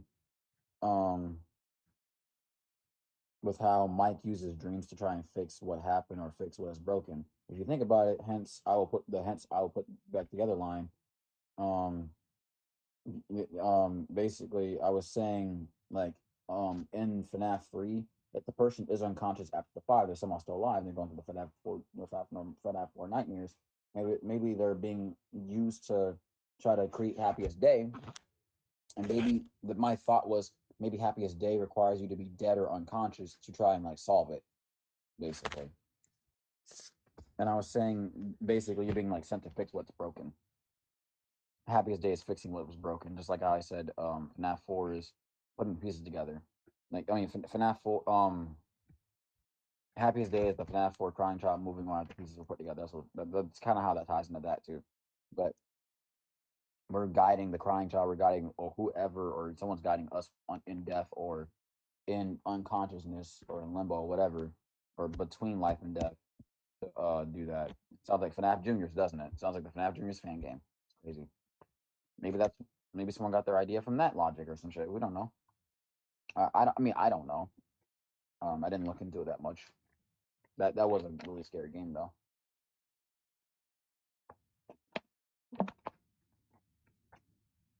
But I'm gonna re-say what I just said earlier on some of that. I said, what if the nightmares take place during or after the FNAF 3 fire? We don't know who the guard is or if they survived. They could be trapped in their mind and or the FNAF 3 location when Springtrap is under all that rubble, going through the nightmares. And that's similar to the FNAF 1 movie. I put the next part in like parentheses. Not using that to solve the lore specifically, but just to point out the fact that the idea that I'm about to say is similar to that. Hence the, similar to the FNAF 1 movie stuff. And I said, basically Mike uses his dreams to try and fix what happened or fix what is broken. If you think about it like that, technically, that's what he was trying to do. I just like to interpret that way. Excuse me. And if you think about it, that hence I will put you back together. Yes, I know there's two mics. I just want to draw similarities. But I thought, what if dying or being in a coma or unconscious is how we help the spirits move on in FNAF 3 and Happiest Day, and that closing the box and beating FNAF 4 lays the foundation and or groundwork for Happiest Day to commence or allow it to be possible. For the puppet to try and help them fix or whatever, some shit like that. I didn't write the puppet down further, but I was thinking that. Phone guy mentions the bite, but doesn't outright say it happened at a location. I mean, yeah, we're left to assume that. Um, and I said, yeah, we're just left to assume it, especially in FNAF 2. Especially assume it. We're left to assume it did, especially in FNAF 2. I'm talking about both FNAF 1 and 2 because it's mentioned twice. It's mentioned in FNAF 1 and 2, kind of, sort of. Oh, well, it's mentioned in FNAF 1, but we're looking for it in FNAF 2 because of the whole suits thing. So that's when I got the next part. I said, someone used a suit and none of them are acting right.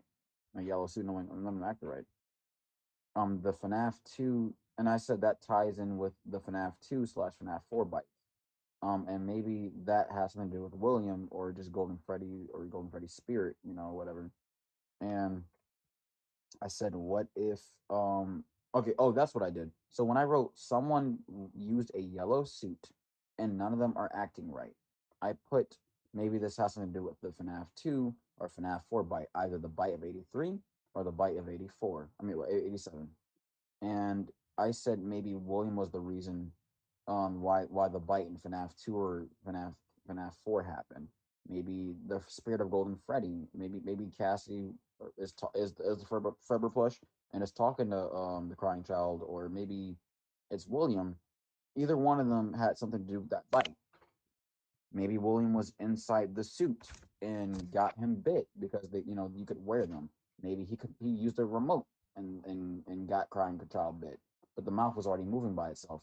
We don't know. Maybe he could have stopped it and then intentionally just made it look like it did it by itself, but he pressed the button because he want to say fuck it. But the crying child dies after that little moment with plushes, so that wouldn't make sense. But it's whatever. I put maybe someone using the yellow suit has something to do with murder or luring or a diversion, and now none of them are acting right because that suit was used. Whatever suit it was, it could have been the Golden Freddy suit. It could have been the Spring Body suit. I put what if he moved the suit from the location, and maybe that's why the suits are pissed off, or maybe he put the suit there while it was possessed without knowing it was possessed and somehow did not fucking die, and maybe that's why they're not acting right. Maybe he killed someone recently and now none of them are acting right because phone guy didn't mention dead bodies at all. He didn't. Maybe he put them in the suits.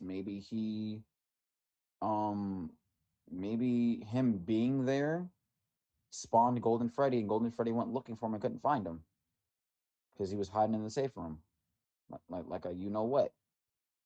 um Because because I actually saw this in a video, in one of T Dread's videos. They were talking about it. I think it was T Dread's video. T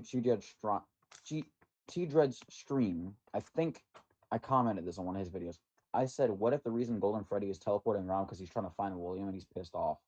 Like basically, that's what I was saying, and that makes sense because how come when you walk to him as Freddy, he teleports away? Maybe it's because he's not looking for you; he's looking for William, and he teleports away because he doesn't. He's agitated. That's why his eyes light up because he's looking for William. He's like, man, fuck this shit. You're not him. Let me go get this dude. Um, but you never see William and Golden Freddy in the same spot. Why doesn't Golden Freddy attack William at that time? He's pissed off. He knows who killed him. He remembers because in UCN maybe the retcon is that the spirit of Golden Freddy doesn't remember William killing him, so he just goes on to kill people until he remembers, or someone helps him remember. And then when we get to UCN during the Henry fire, he remembers and now are targeting William because he's like, oh, I see you now, like how Glamrock Freddy said, I have eyes, I can see you now, like see Vanny. That's interesting. That's crazy how that ties, right? That's so crazy. But like wordplay wise, right? Um, I was like, FNAF 3 says the spring bodysuit has been noticeably moved. So maybe that ties to the line of, phone guy saying someone used a yellow suit and none of them are acting right. I never heard anyone say that before, tie those two together. Or maybe William hid the suit to hide the evidence. Maybe why does Springtrap start moving ironically to the line where the phone call starts playing? I don't know what night that line plays in FNAF 3, but the spring Bonnie has been noticeably moved. I don't know if it's night 2. I want to believe it's night 2. I'm gonna go back and check for context a little bit. But I wonder if that is I wonder if this is also the retcon as well. This is the last thing I wrote down. I don't think I wrote down anything else because I think that's all I have. If I did write something else, that'd be really surprising. I'm probably gonna end the stream here after I get done with this, but let's check out the FNAF 2 phone call because this is important for me. This is what I need to hear. This is what I need to see. So, with all that context I just threw at you, right? Let's check out the FNAF 3 phone call, right? I think I put down this as an idea. I don't 100% believe this, but let's just throw this out as a theory slash idea, right? What if the retcon is that in FNAF 2, phone guy says someone used a yellow suit and none of them are acting right, but in FNAF 3, he says the spring Bonnie suit has been noticeably moved. What if those two lines clash together and are the exact same context, but the FNAF 3 version of is the FNAF, but the FNAF 3 line is the FNAF 3 version of that line in FNAF 2, and it recontextualized without changing the lore at all, but adds new context and retcons what happened, but is a seamless transition into the lore itself before we get to the FNAF 4 game and figure out what's going on there. What if that's the retcon is that the spring Bonnie suit was noticeably moved, but phone guy says the suit was used in FNAF 2, but all he sees is that the suit is moved, and he records a call later in the FNAF 3 call, like basically recording his findings after the suit was used, saying that it was moved and it shouldn't be taken out of the room, the showroom or whatever the heck he was talking about. Let's check that out, right? Let's check that out because I noticed no one's talking about that. I just thought about this morning. I was like, wait a minute. He said two different things. What if that's the retcon? It doesn't change what happened, but it changes the context of what happened to make more sense. But it's still the same event. It's just adding more context, but recontextualizing that context. So with that being said, FNAF 2 phone calls, right? Let's listen to that because I know I'm not crazy. Y'all know what I'm talking about. Maybe it doesn't mean anything. I think that means something. Most people agree that it was the newspapers because maybe the retcons that he wasn't arrested, he was just convicted and then let go because they couldn't find the bodies. Maybe that's true. But what if it's also the fucking phone calls? Because he said the place was left rot for quite a while. There could be retcons in that. But I think maybe that's potential right there. That's probably possible. What if that's the retcon? So let's look at this real quick, right? Because I have a feeling that if this is the retcon, then I'm right. And I've solved it and I figured it out. But we don't know. It could be anything. Because Scott mentions a retcon around whichever game he made. I forgot which one. But I think this is it. So let's try this real quick. FNAF.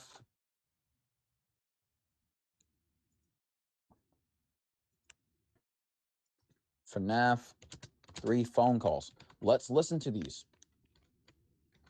Let's listen to these right now. We will listen to these. And I'm probably going to find more shit in this. That's what's crazy, right?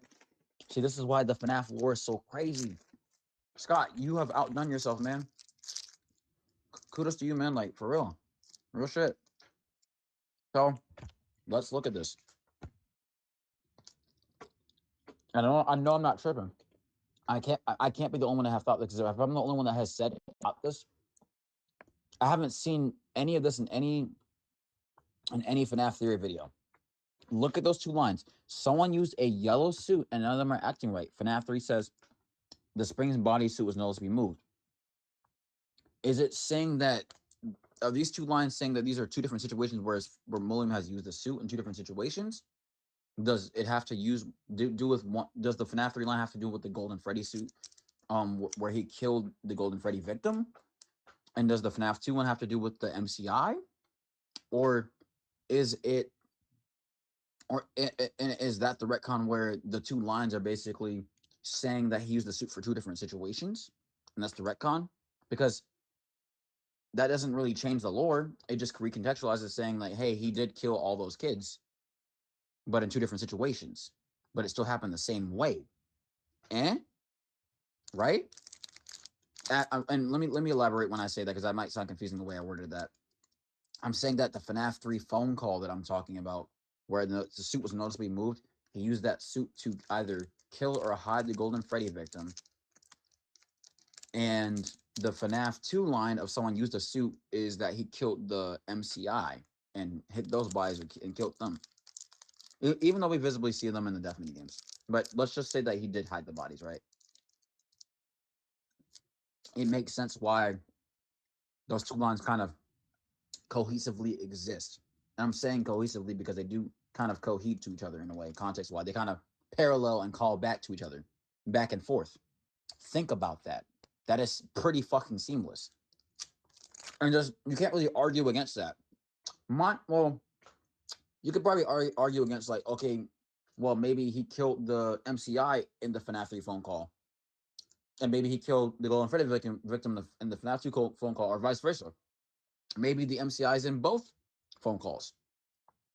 Maybe it was all of them around the same time, or within a similar time frame between each of the kids. We don't know what they're talking about. We don't know what happened outside of Phone Guy having those phone calls with William, because by the time Phone Guy makes both of those calls, and FNAF 2 and FNAF 3, something has already happened. And they're just discovering the issue, but not knowing why it's happening or what's going on. They're just trying to fix it by technological standards, because they're not aware that there's dead spirits roaming around possessing suits and killing people. And think about that. That's pretty. Hey, like, look at that. And if I have to go back, take this entire stream and cut out everything I said, like cut all the points I want to say, and send this to people, I will do that. So people can look at that and say, hey, he might be onto something. Is that the retcon? There's so many things that probably were retcon later in the series or whatever, but, and there definitely more than likely have been. Who knows? I think that might be a potential. What was said? Wait, what did they say? What did Wither or T Dreads or one of them say in one of the videos? A potential contender for a theory or a debate in FNAF lore amongst the community. I think that's a potential contender for what the retcon could have been. Scott doesn't directly say what the retcon was, regardless of whether he so-called makes it a point to clarify details from the previous game in the next game. We don't know what he clarified specifically. He may not clarify every damn damn. Even if he thinks he did, or maybe even if he, or even if we think we did, or even if we think he did, we don't know what exactly he clarifies. Sometimes he clarifies plenty of things, yes, but we don't know what specifically he's clarifying that we're missing out too. We might be missing some things, or maybe, you know, he doesn't clarify 100% everything. He clarifies what he needs to clarify, or what he feels like clarifying. Right? Think about that too. So let's run it back, because real shit, you can't tell me. You cannot tell me that's not a potential contender for a theory debate. There's no holes in that, except for certain parts of it. But you can look at that and recontextualize it multiple times. You cannot tell me otherwise that that's not a potential contender. Let's listen. All right, so I'm going to grab this clip, right? And I'm going to take the audio from this tab, right? Desktop audio, where is it at? This right here. Okay, we need an audio capture. We need another audio. Okay, let's see. What's this? This should be. Let me see if it's playing the audio.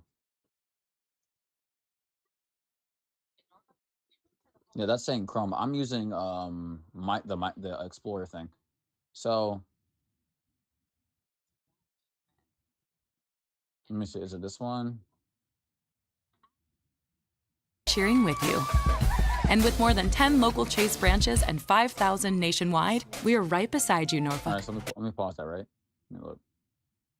Yo. All right, let's play it again. Chase, make more of what's yours. LinkedIn Sales Navigator can help you target Yep, the that's right the one. buyers at That's the tab. the Okay, right so time. let's play the calls, right? It cannot. Let's get specifically to that line and then go to the FNAF 3 one. You cannot tell me there's no similarities in those two lines. Maybe it's for two different things. Maybe the Spring Bonnie suit has been noticeably moved and it has something to do with, William's death. I forgot about that. Yeah, let me throw that out there. Maybe the FNAF 2 one has to do with it. Maybe both. We don't know. We don't freaking know. 100% for sure. I loved those old characters. Let's see. I think it was the FNAF Part put back together attraction. 4 or 5 one. Investigation going on. Their facial recognition. It was this one, I think. Look at this. Or maybe it's night 6. Maybe it's night 6. Oh, hey, good job, night 5. Hey, keep a close eye on things tonight, okay? From what I understand, the building is on lockdown. No one is allowed in or out, especially concerning any previous employees. I'm probably gonna be ignoring a lot of this too, but because I'm mainly looking for that line. But let's go with it. When we get it all sorted out, we may move you to the day shift. A position just became available. We don't have a replacement for your shift yet, but we're working on it. We're gonna try to contact the original. And people keep saying that Jeremy got moved to the day shift, but let me see. He never got moved. That could also mean he did get moved, but he never got moved. You got it? Yeah, they had to do it. That's interesting. Okay. But yeah, he didn't get moved. So why is there a different person on night 6? Is he dead? Matter of fact, that might tie into the whole him having a feeling that someone was following him home at night. So maybe that has something to do with it too. So I'm like, okay. Now that if you look at that line, no one's directly saying that this has ties with that thing. So I'm like, okay. But yeah.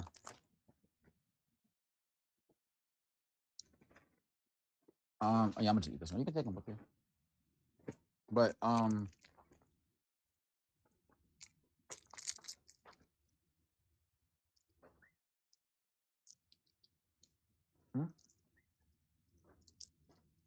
what was that? Okay, let me see if my mic is still working. I just cut out my thing. Okay, I'm still talking. Okay. Yeah. I knew I was gonna ramble about some of this, but For your shift let's go back to the line. It has to be night 6. If it's this, we're gonna then try to I don't know. contact the original restaurant owner. I think the name of the place was Fredbear's Family Diner or something like that. It was closed for years, though. I doubt we'll be able to track anybody down. Notice how he doesn't mention why. Does he care? Does he know? We don't know. So just get through one more night. Hang in there. Good night. Maybe Scott didn't have a reason for it yet.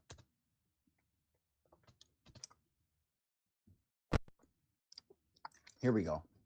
So either Jeremy is dead, or he came back and he got someone else's name tag or something else. Maybe someone took his body and used him to go there. Maybe it's William. We don't know. Maybe it actually is a person named Fritz. We don't know. I mean, if he got bit in the head, maybe he forgot that he was supposed to stay away from the location and came back anyway thinking that it was still night 5 or he had another night shift. Or maybe he's, infused with like agony or remnant from getting bitten by Foxy or whoever that followed him home that night. And it's making him like hyper focused and active towards the animatronics now. So, and what if Jeremy and Phone Guy aren't the only ones that know how to deal with the animatronics in the FNAF 2 location?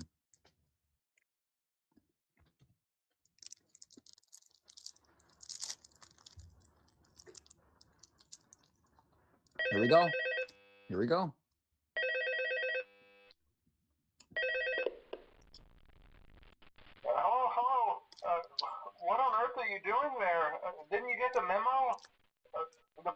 closed down.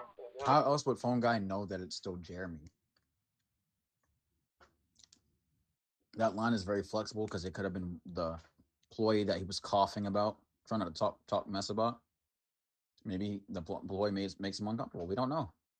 At least for a while. Someone used one of the suits. We had a spare in the back, a yellow one. Someone. And we still don't know to this day, are Golden Freddy and Fredbear the same thing? Because we see them both looking completely different. Completely different. Golden Freddy is nowhere to be seen in FNAF 4 except for that back room, and we don't even know if that's literally Fredbear. That's literally Fredbear's body. Maybe it's Golden Freddy's body, but using Fredbear's head. Maybe it's just completely Fredbear. Maybe Fredbear and Golden Freddy are the same thing. I just don't get why we have a Golden Freddy design in UCN versus the Fredbear one. Maybe Scott wasn't thinking about it, but maybe retconning both designs to fit in the same narrative are for a reason. Just like how FNAF 6's Scrap Trap has a lore reason for his design that people still haven't fully figured out yet. There's an animation somewhere of Springtrap slithering out of his body like a symbiote or like some type of parasite into the new suit. And I think that's pretty cool, but nowhere in FNAF 6 does it say that, William did that. So, don't know what happened there. Look at this line. Listen to this line. And then let's look at the FNAF 3 one. Let's go to the spring Bonnie suit has been noticeably moved. What night was it? Was it night 2, night 3? If it's night 2, I can't say shit about anything else right now. Then again, maybe I can because of, get iPhone 17 Pro on us. Maybe it don't matter. Any condition. Because on night 2, he was like, we found one, a real one. Phone dude said that. Phone guy said on whichever night it was that someone moved the suit. And this is not happening during the events of FNAF 3, because if that's the case, what location is still open? Because Freddy Fazbear Entertainment is still going. We weren't sure if it was still going during FNAF 3 because Scott was going to end the game there, but he ended up just making so that Fazbear Entertainment kept going. So I'm thinking like, okay, look at this real quick.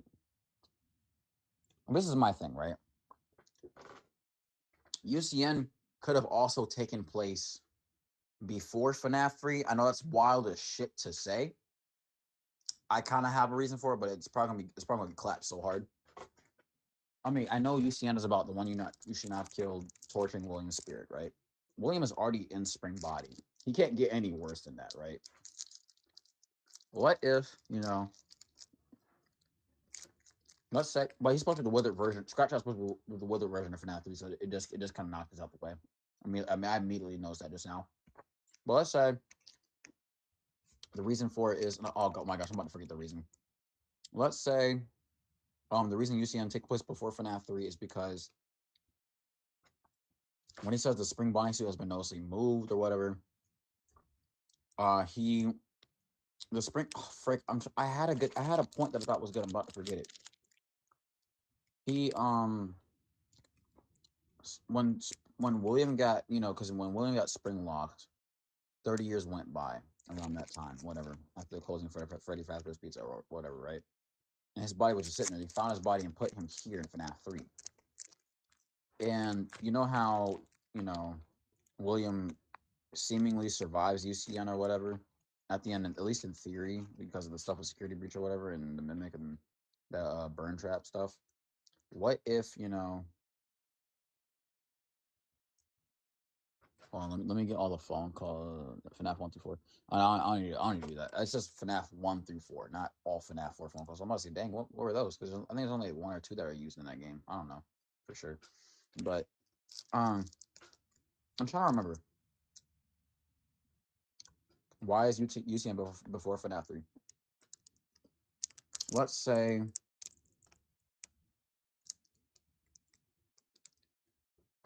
sorry, that was a bug on my candy. That was weird. Let's say William goes to the FNAF 6 location. The sister location animatronics are there. The fun times are there, all of them are there, right? But what am I trying to say, man? Oh gosh, I had a good point. Gosh, I had it, bro. I'm glad I'm streaming this. They what's it called, bro? What happened? Why is Usain for FNAF 3? That's a wild take. I know it's a wild take. I'm so sorry it's a wild take. Because okay, I was trying to say that because you know how such location takes place before FNAF 3. And Michael's supposed to be finding him. What if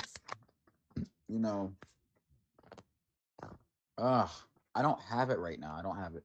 But basically, the FNAF 2 phone call and the FNAF 3 phone call do tie in with each other.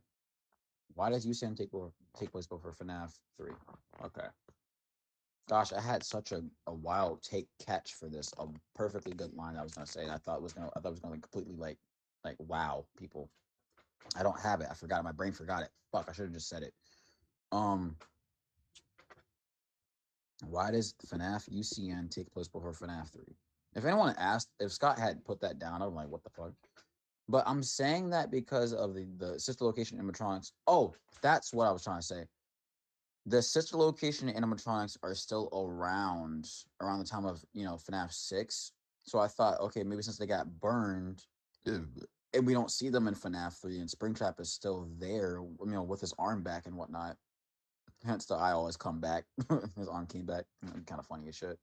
But that's debunked immediately. But let's say it does take place before FNAF 3 because we don't see the fun times in FNAF 3 or mentions on all, but we hear about the sister location. What if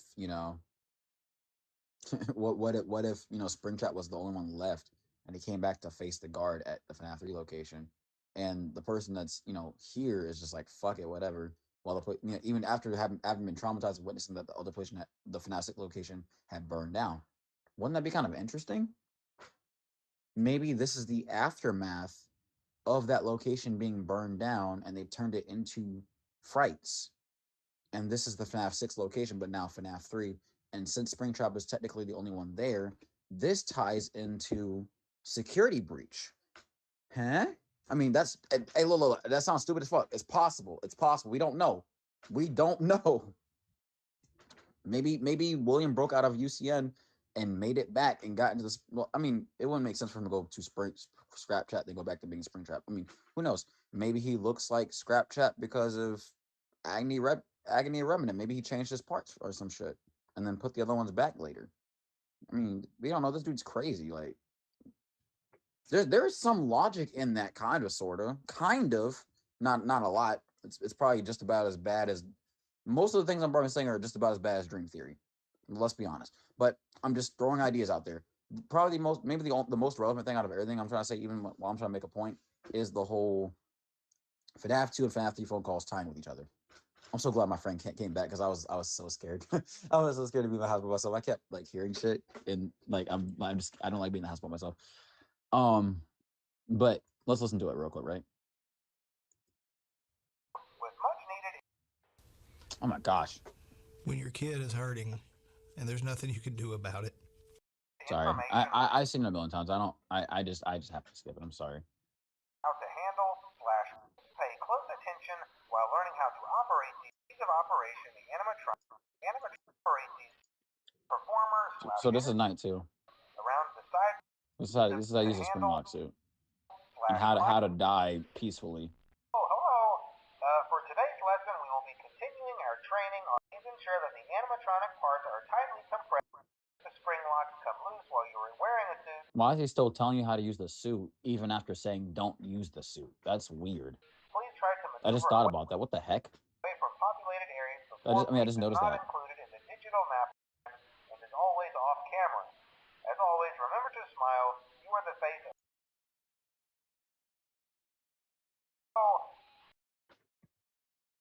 There's been a slight sister location involving multiple and simultaneous spring lock failures. The company has deemed the suit temporarily unfit for employees. Safety is top priority at Freddy Fazbear's Pizza, which is why the classic suits are being returned. The classic suits, as in the FNAF 1 suits, right? Right?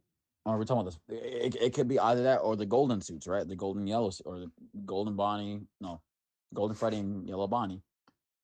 It could be that. The classic suits, to me, when he says classic, I'm thinking FNAF 1. retired to an appropriate location while being looked at our technician. There's no spring locks in those, I don't think. Shouldn't be. You don't know? Maybe. No, they're definitely not. We've seen the endos. We've seen the endos. Never mind. Never mind. Thought I had it there. Never mind. I mean, people did think that the FNAF 2 ones have ones for a while because of the movies. But the movies, you know. And anything we see in FNAF by Scott, you know, it recontextualize. It always ends up forcing us to recontextualize everything we thought we knew, and then we start thinking about it for weeks, and then we just leave it alone because we can't figure it out. Happens every time with T-Dreads and Weather Circle on them. Like, it happens every fucking time. Oh, Bronze Films. No, that's the other one I wanted to mention. That I should have mentioned. I completely forgot about that. I loved his whole breakdown of like Secret of the Mimic. That was nice. Security Breach Ruin. Like looking at and finding how Burn Trap's scratches were in different spots and shit. Like that was stuff I didn't even know.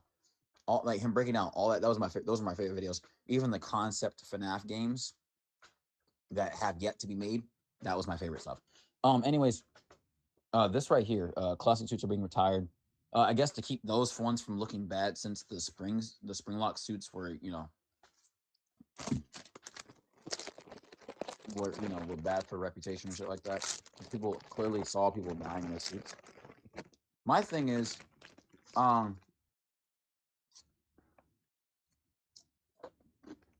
wait a minute. What if the spring lockings happened at the FNAF 4 location, and the classic 4 were there, but that stuff happened behind the scenes?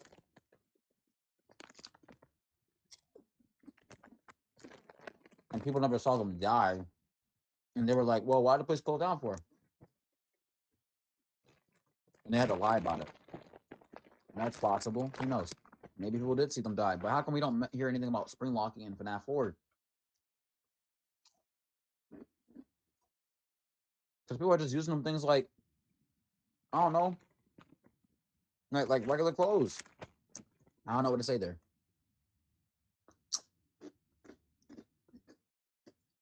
Maybe it doesn't have to be mentioned because this is just a regular week for the crying child to be just there randomly and going through his shit. But nah. After learning of an unfortunate incident at the sister location involving multiple and simultaneous spring lock failures, the company has deemed the suits capable and fit for employees. What if that's a lie? And safety is not top priority. You're lying your ass off because the previous 2 phone calls you just said bleed out and die in your suits. It'll be okay. You didn't wish them well, none of that. Like,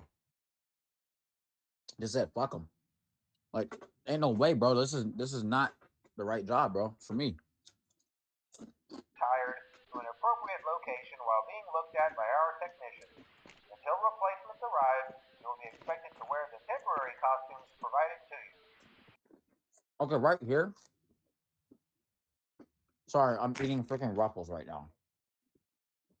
Yes, cheddar and sour cream are so freaking good. So, right here, I've heard people say that these temporary costumes are the ones from Murray's Coffin Manor. Possible, not confirmed outright, but possible. I mean, yeah. Almost said Henry. Yeah. Edwin does kind of double down on this line by saying, "Why don't they just wear the other suits? Like, get the teens or whoever to wear the suits like we always do or some shit."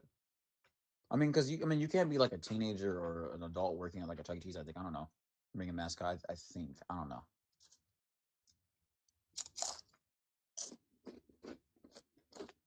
But yeah. Keep in mind that they were found on very short notice, so questions about appropriateness / I'm gonna lie, the classic suits are not to be touched, activated or worn. Are the classic suits huh.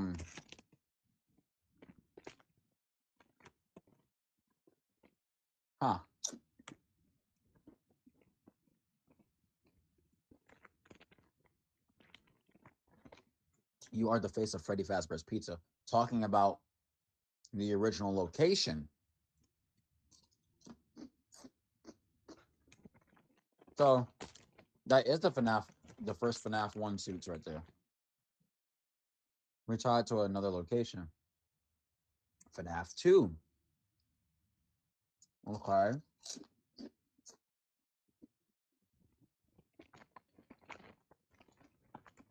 So this is when they closed down the Freddy's location.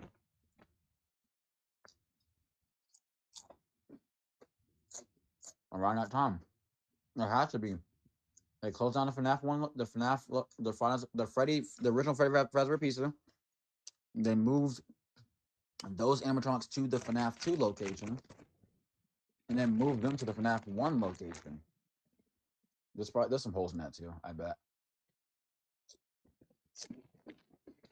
But he says temporary costumes. Well, those can't be the mediocre melodies because they were standalone. We see them at UCM. But no. I think the temporary ones were just felt costumes that didn't have mechanics in them. These were like regular mascot costumes. But everyone said have them wear the spring locks.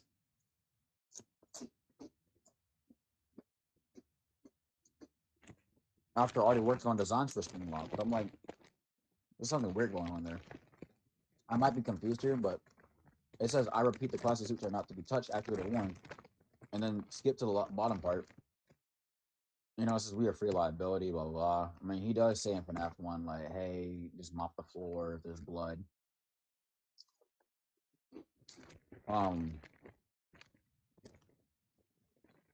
You are the face of everybody. Oh, that's what I was gonna say. The classic suits are not to be touched. I was thinking about the Death Mini game, where if you try to touch Golden Freddy with, I guess FNAF 2 Freddy or Withered Freddy, I think it's Withered Freddy.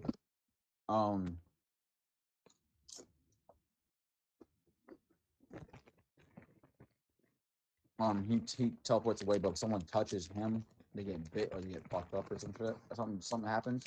Or maybe them touching one of the FNAF 1 or 2 animatronics to get fucked up in some way. They get activated, they can get hurt, or the thing gets damaged, or some shit happens. If one of the suits gets worn, they get fucked up from wearing it. It might fall, trip, and get spring locked or crushed by the parts on the inside, but the end up being in there, whatever the case is. Because those suits gotta be heavy. Those parts gotta be heavy.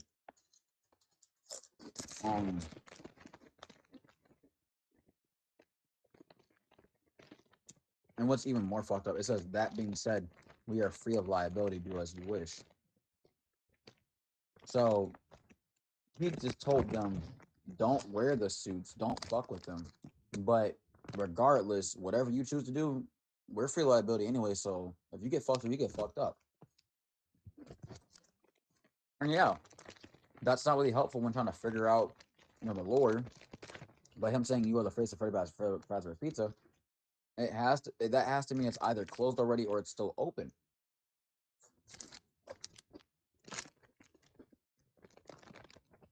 But I gotta go back, bro, because that doesn't sound right. He says we are the face of Freddy Fazbear's Pizza, meaning that a location is still open at that time.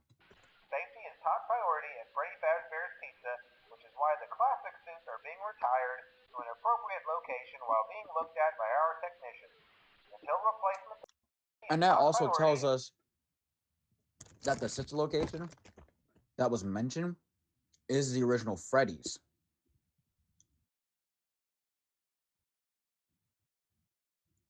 It's either sister location from SL or the original Freddy's, and they moved it to the FNAF 2 location. They moved it to the FNAF 1 location. That's literally what it's telling me. That's what I'm thinking. It has to mean that. It has to. There's no way. Yeah, sure, it's the sister location of, you know, maybe the FNAF 2 location. And maybe they're talking about the FNAF 2 location, and that's why they moved all the classics to the FNAF 1 location after fixing them.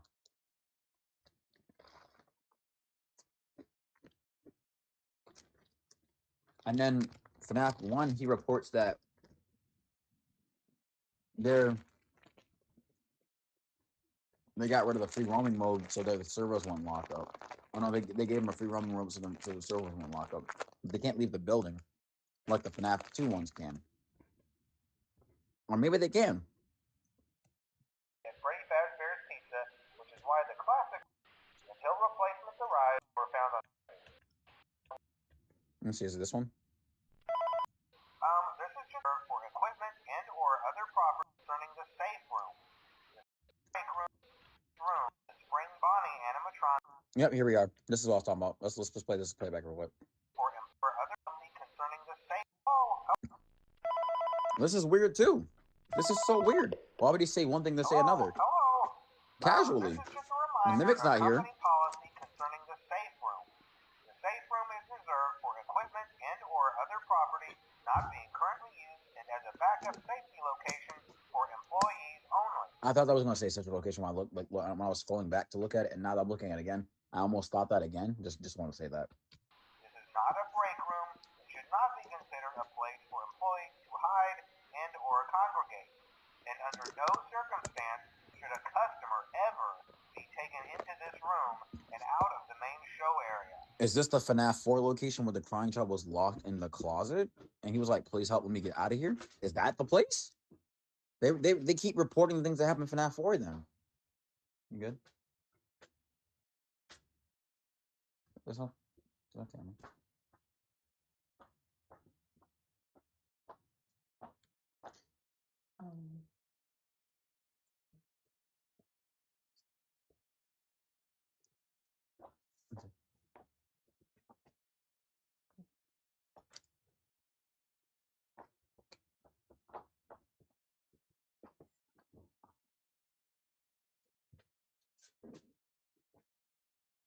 Yeah, yeah, I was like, yeah, sorry, but I do something real quick. What's it called? That's crazy though, right? He has to be talking about the events that happened in FNAF 4, the FNAF 4 minigames, or something else. It has to be something else. Management has also been made aware that the Spring Bonnie animatronic has been noticeably moved and would like to remind employees that this costume is not safe to wear under any circumstances. That was creepy. As soon as he said the suit has been noticeably moved, my bag of like ruffles is completely empty and rolled up. It just unrolled. That was weird. Thank you, and remember to smile. You are the face of Freddy Fazbear's Pizza. He keeps reiterating that it's Freddy Fazbear Pizza. So what if the FNAF 4 minigames is trying to tell us, and this line, these multiple renditions, these multiple like emphasis. Wait, what's it called when you're double downing? Yeah, these lines that are constantly being tripled and doubled out and quadrupled down on, telling us that that's literally that location, bro. It has to be. Why else are we going back to 1983? And it's 4 years before 1987. The bite of 83 takes place 4 years before the bite of 87. And then the bite of 87 is mentioned like a couple of years after into the FNAF 1 location that's being used for the retired. That all those locations are basically retired before FNAF 3. FNAF 2 is probably the only location that you're at that is like actively running properly, because the FNAF 1 location, or at least when we're playing the FNAF 1 game, FNAF 1's location is like retired and like left behind. People are still guarding it for some reason, for whatever reason, until they collect all the stuff out of there. I don't know. What are they gonna do with the suits? They're gonna just dismantle them? Because clearly, William went to that location, dismantled the suits, and said, "Screw it." FNAF 3 is tying into the FNAF 1 location. So I'm confused. Maybe this is also saying that, maybe it also might be saying that it's talking about FNAF 1 and that the spring lawsuits are, used at the FNAF 1 location just in case, but they're not going to be using them often because they're still really risky. That's also possible too. But why keep them there? Just get rid of them. Can't sell them. You are the face of Freddy Fazbear. It's not worth it because someone's just going to die wearing them. Notice how all these floors are tiled too? Because they did grab stuff from different locations too. It might also be possible that this is the FNAF 1 location, but they just remade it to be FNAF 3. This is wild. And I mean, I'm probably 100% wrong about that too, because like, look at the FNAF 1 map, right? FNAF 1 map. And then let's look up the FNAF 3 map and do like a side-by-side comparison. But okay, I said everything I needed to say so far, pretty much. That's creepy. The light hitting my eyes and his screenshots popping out at me right now is hella creepy. He looks like a jack-o'-lantern, almost like the FNAF 4 stuff. If these are like his actual eyeballs, he must have some pretty big fucking eyes in his actual like human head. That's probably really creepy when he looks at you. People just don't like him when he smiles. He has like a creepy ass smile. Because not gonna lie, this is okay. If this were like in VR, I'd probably be creeped out every time just because of how close he is. I don't. This is probably the scariest one to me out of all of them. This is creepy as shit. Like seeing a dead body in a smiling rabbit suit looking at you, ready to grab your ass. Like he's getting up and getting you. He's like, hell yeah. Like, hell no. This nigga look like he's not intentionally smiling. Like, he's actually frowning in that suit. But it's still creepy to me though. So okay, let's see. This is the FNAF 3 thing, right? And this is the FNAF. Yeah. What did I say? I said the FNAF 1 map and the FNAF 3 map, correct? I mean, they kind of are similar a little bit.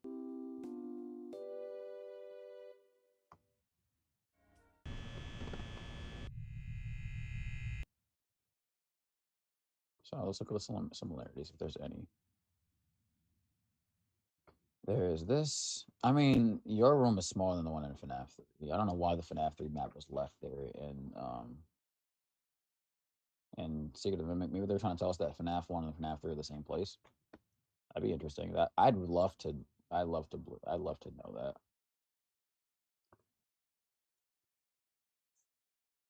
I mean, if we turn it sideways, it still doesn't really change much because that means the office. Yeah, that would just mean that the office is basically, yeah, that doesn't really change much. Yeah, it really doesn't really change because, like, if you think about it, there's you, and there's like a little hallway event system or some shit. Yeah, that's the This is that bottom part where Cam was one is that little doorway on the bottom. That's the exit. The one on the right beside where it says you. That's the entrance to where Springtrap gets you at. So you're kind of cooked. Those little squares are telling us those are doorways. Those are absolutely little door. I don't hear anyone say that, but I mean it's kind of obvious. But those are, I mean that's hella obvious. But the to those who it wasn't obvious to or they didn't think about it that way, I'm just saying like these are actual doorways. I can't see you can't see my curses and it sucks. I should have set to that. But anyways, yeah. Look, so these aren't 1-to-1, of course, but it would be kind of nice if they were a little bit. But weird, very weird foreshadowing. I don't really think there's a way that Fazbear Entertainment was planning a Fazbear Frights thing just in case if all this went down, because there's no way they could have known this ahead of time. And I doubt Tiger Rock just put it there because, I mean, hey, him and the one you shouldn't have killed have ghostly powers, so it's like, maybe David is the toy shank. It's possible. It's possible. I'm still stuck on that camera thing though, but I'm gonna leave it alone for now.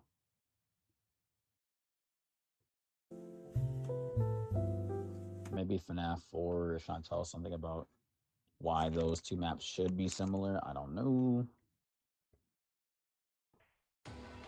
All right, let me get off of these. But that just kind of had me stuck for a little bit because look, someone used one of the suits. We have one in the back, a yellow one. Someone used it. Now none of them acting right. He was freaking out about this, and then later he had to report that to the company.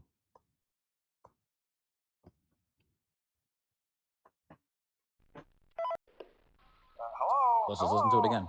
This is just to inform all employees that due to budget restrictions, the previously mentioned safe rooms are I think was it that time no call? You are the face of Yeah, it was this. Management has also been made aware that the Spring Bonnie animatronic has been noticeably moved and would like to remind employees that this costume is not safe to wear under any circumstances. Thank you, and remember to smile. You are the face of Freddy Fazbear's Pizza. What this? Okay, thinking about it now, I might have been wrong. I might be completely wrong about what I said earlier. Thinking about it now, when he says it like this in this type of text, that means that whatever's happening here is happening before FNAF 2.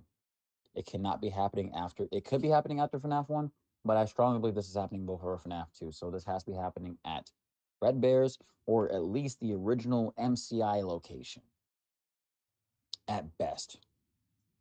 Because he says Freddy Fazbear's Pizza.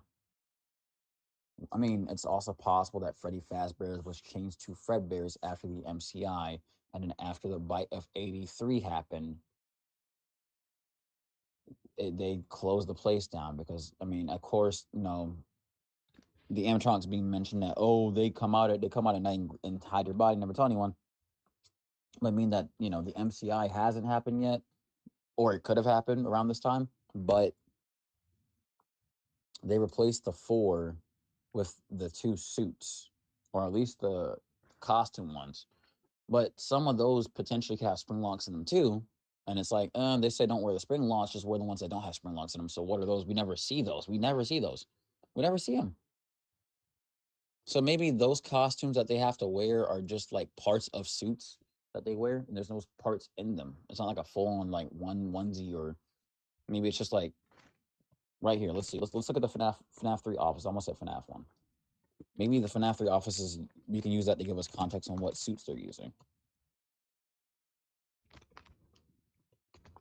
Let's look at that. But these are relics from the FNAF 2 location, so I'm kind of fucked there too. I'm trying to figure that out. So I mean, we can just look at this one, obviously, but let's look at this real quick.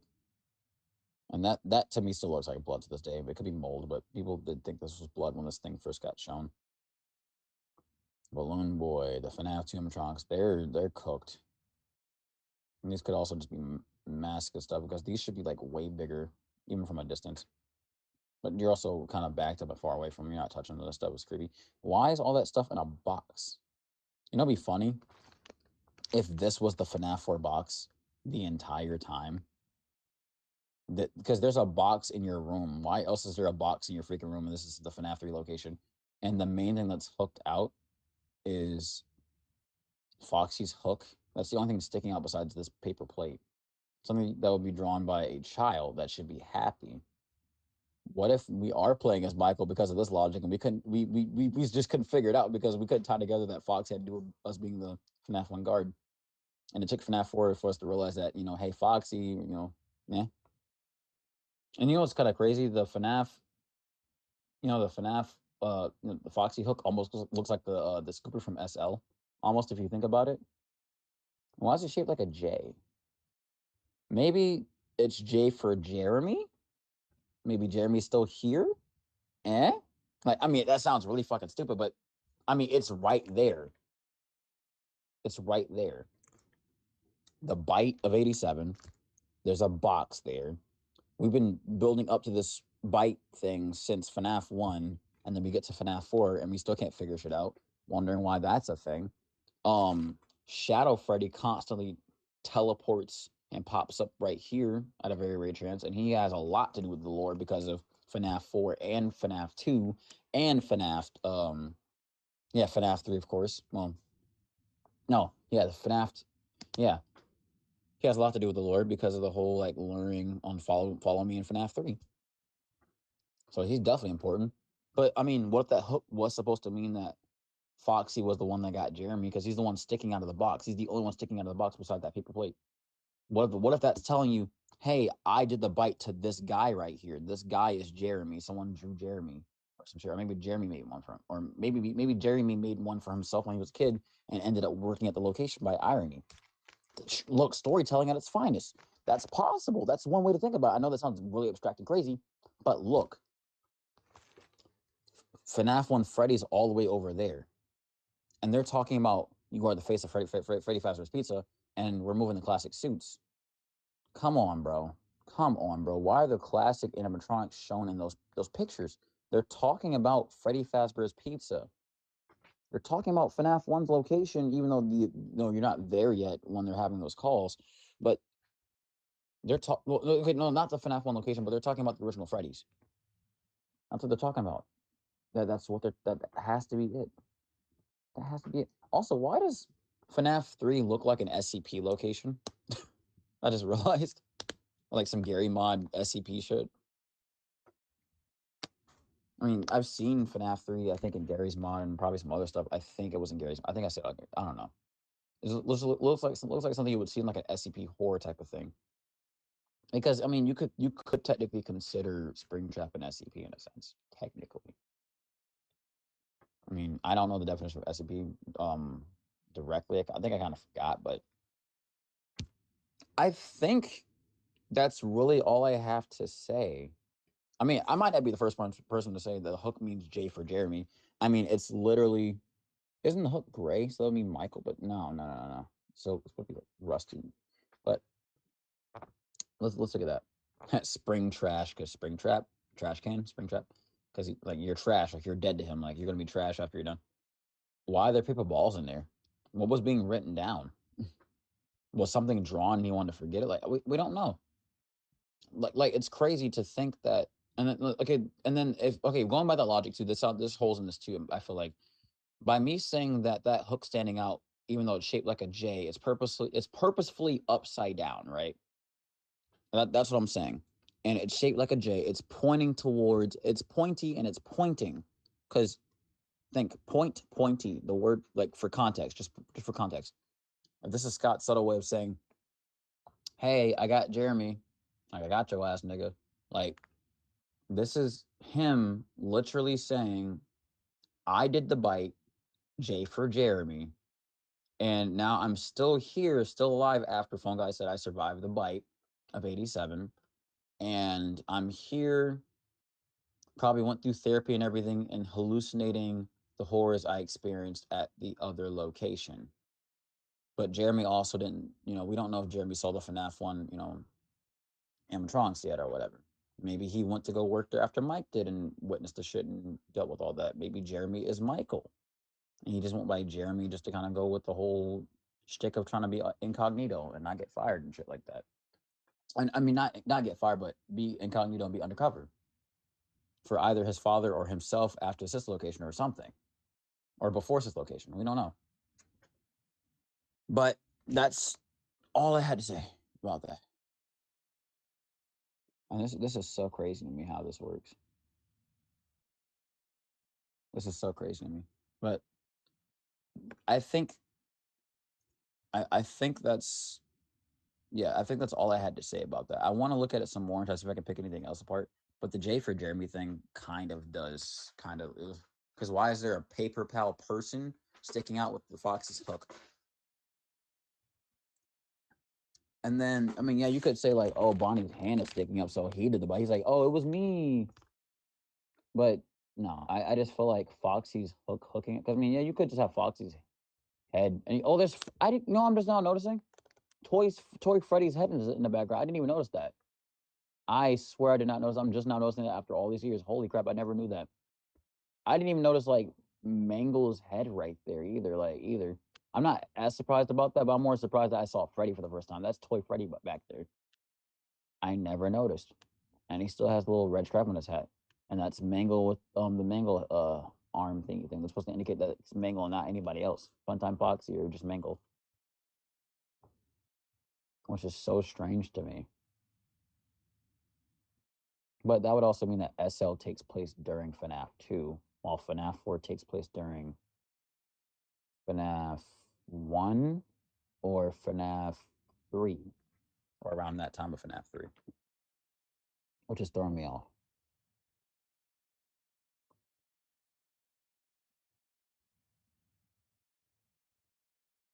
Maybe what the crying child saw was Michael Afton walking around as a human corpse. And he's scared. We don't know. I mean, Michael's sister is gone, but Michael isn't dead yet either. Don't you remember what you saw? And notice how, matter of fact, you know what's even crazier? Michael's also wearing a mask, the Foxy mask specifically. Isn't that something? He's wearing a Foxy mask. I mean, that'd be a crazy idea, but he's still a teenager at that time. So how would he have got scooped as a teenager during the events of SL and worked at Sith location and then somehow made it out alive? Still had time to bully the crying child while he was scooped, and then went to go find his father while his father's at the location of FNAF 4. That don't make sense, bro. But To me, you know, that would be a wild ass thing though. I'm just saying it would be crazy. It'd be crazy as hell. Um, but yeah, I'm just now noticing Toy Freddy in the background. I've never noticed that. I never even like zoomed in and looked at the details. There's so much environmental storytelling like potential for these for like theories and stuff. Like how this tube is right here on the top right, and you see a similar tube in such a location, and UCN. And shoot, what if FNAF 3 is a nightmare experiment? We don't know. I mean, we do know that this is literally a horror attraction, so I can't really say that there. You know what I also noticed? Why is this floor regularly tiled, but all the other floors in the other rooms are black and white tiled? Why? Why is this room completely blank in color? Aren't the walls supposed to be white, but like it's all like moldy and like greenish yellow or whatever? Whatever color this is supposed to be. There's a lot of mold everywhere. And this desk definitely is not the FNAF 2 desk. It's a whole different desk. It's not the FNAF 4 one, probably not. Why is everything blacked out and a shadow on the bottom right? Don't know. Really don't know. Why? Because there's gotta be like 4 doors. For some reason, this looks like there's a crawl space right there, maybe, potentially. Don't know. Might have to look at FNAF Help on it because they're supposed to be recreations of the locations, but slightly different too, I guess. So let's try looking at FNAF 3 in VR.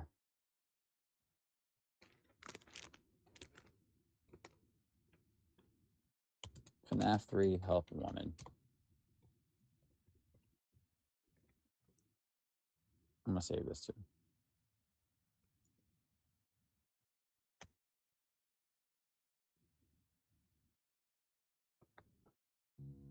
Play solo. After work. At your own I know y'all was pace. like, what is he No talking about? stress. World of Warships is naval combat without pressure. You command legendary warships and battle AI-controlled enemies. No rankings, no toxicity. Just you, your ship, and the calm of the open sea. World of Warships. A 6 years ago, made wow. for adults. I'm really behind on Help Wanted. Hello everybody, my name is Markiplier and welcome back to Five Nights at Freddy's. Now, I have set up some acoustic panels to help make the sound a little less shit. So it's only slightly below garbage level, slightly above garbage, I'm sorry, I keep getting that confused, I live in garbage all the time. Now comes the ultimate test, Five Nights at Freddy's Trace, which as we all know, is the most douchey of the Five Nights at Freddy's. I'm not sure whether to disagree or agree because my experience playing the mobile games mainly. FNAF 2 was by far the hardest at the time when I was playing it for the custom nights. And night 6, I think. Custom night 6, night 5, whatever. FNAF 3's nightmare mode was damn near just as frustrating, if not more frustrating. I don't remember. But FNAF 3's nightmare mode pissed me the fuck off. I was literally trying not to die because I feel like that should have been how every night was supposed to play out, like canonically. I'm glad it didn't. But I'm saying like story-wise, realistically, that's how it should have played out. I feel like that's given the fact that, you know, William was a killer. Safe assumption to make. Haruski. All right. Boink, boink, boink. Okay, push buttons. Now this is gonna be the real deal. Unless something horrible happens, which is Is my voice gone? Hi. Is my voice gone? It's still gone? Hi. I just gotta make sure. Have I been talking? Okay, I should be talking. I hope my voice was going all the time. Hello? Hey, glad you came back for another I don't know. night. Maybe it was. Maybe it wasn't. It'll be a lot more interesting this time. Yeah. Let me just update you real quick, then you can get to work. I'm already working, buddy. Traction opens in like a week, so we have to make sure everything works and nothing catches on fire. Wait, was it there on night 1? On the first night? I know, those are lights. And nothing catches on fire. When the place opens, people will come in at the opposite end of the building. Oh. When the place opens, people will come in at the opposite end of the building. Oh, work fuck. their way towards Oh, no. See, that's how I felt. Like, oh, there's an event. Oh shit, I shouldn't play this game. Like, that's how I felt. Because it's so real. Yeah, you've officially become part of the attraction. Sorry. Look at the desk. Shut up. Okay, we've got a problem right off the bat. Excuse me? Is that what happened in the real game? Did I have to deal with this? Okay, fine. That's fine. That's all good. That's all well and good. Must say, yeah, the vent was always there. Like, We just have a gigantic problem. A big problem. Okay. Oh, wait. Ooh, shit. Interesting. Uh-oh. Uh-oh. Wait. Oh, shit. Oh, God. Oh, God. Oh. Oh, fuck me. Oh, that is the worst thing I've ever seen in my life. Oh, my God. Oh, my God. I'm glad they made this because we've always wanted to know what it felt like to be the guard, and now they let us do that.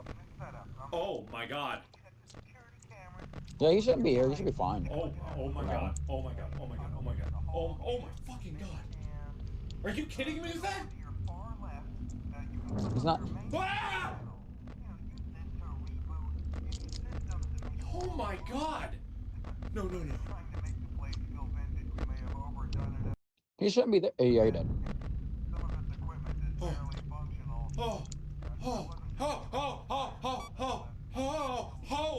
Holy shit.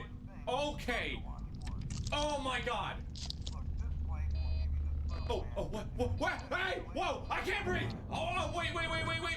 Hey, wait. Hey, keep the air flowing. He's Can not you there. shut up for a second? Oh my God. Holy crap. Okay. I can definitely hear noise. This is officially It feels like the I'm worst there. thing I've I'm ever glad seen I'm in my not life. in VR. I'm not in VR right now. My God. There's a freaking vent. Why didn't it? I mean, it never registered that there was a freaking vent there. I mean, of course there's a vent there. That makes total utter sense. Of course there's a vent there. Why wouldn't there be a vent there? But I hate that there's a vent there. Oh my God. If I don't get them on that one, then I'm dead. And if I don't get him here, where is he? Is he even in on the first night? Is he gonna be in on the first night? Oh shit! Oh God! Okay, night's almost over. I know Scott was looking at this like, yeah. Hey! Oh fuck! It's just that. I think that noise was supposed to tell us that he's there, but he's like roaming around in like the wall somewhere, and then they opened it up. But there's no safe room in this. They just put him there.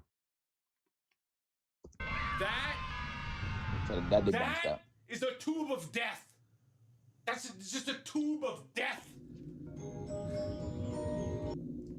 I like how Scott. No, not Scott. I like how Mark was just like bold. I was about to say I like how he is bold, but I like how he was bold enough to just keep going, rolling that. I would have just hopped off. Foxy Cove Cooler. Is this beer? Hope so. Blah. It's funny because I think in Help Wanted on Roblox you can die on the first night. If I'm not mistaken. I'm gonna die now. Okay, there we go. Why do I have to sit directly adjacent to the tube of death? Much like you. Why do you sit in this doorway of death? And you and whoever else, and I don't understand anything that's happening. I don't know. Okay, all right, let's go for it. Buh. Okay, whatever. God, shut up. I don't have time to deal with your shenanigans. There's secrets to find. You know, it'd be funny if the entire time that we're playing this right here, this is the memory of what happened in FNAF 3, but the person playing the VR game is having fun the entire time, while in the actuality, this is just actually what's happening. We're playing the events that are happening. Not in VR. We're playing it in VR, but we're not playing as the person playing the game in VR. We're just playing a separate event. That'd be funny as shit. Like, you know how it like fades into this? That'd be crazy. Okay, I have some awesome news for you. Uh-huh. Found one. A real one. Huh? Gotta go, man. Well, look, it's in there somewhere. I'm sure you'll see Oh, it. fuck. Okay, I'll leave you some of this great audio that I found. Talk to you later, man. Oh, shit. He's breathing, right? Okay, you, Hello? Ah, shut up! I get it. I'm in a pizzeria, but you... I know, bro. It's like, I just got here. Like, what the fuck? Oh, you sack. Where do you clock in at? That's what I'm confused about. Like, where do you clock in? I got my eyes on you! Oh, I was gonna say, dang, I rambled, sorry. I was looking for, not the, I was looking for similarities in the VR version versus the thing I said earlier. I forgot, but Anyways, that's all I had to say. This is me just rambling on. Sorry, I was watching a Markiplier video for too long. This was crazy. That's all I had to say about FNAF 4 as far as theorizing right now with just the door stuff. I'm not getting into the box. I'm not getting into that. That's I feel like I'm gonna save that for something else. But anyways, hope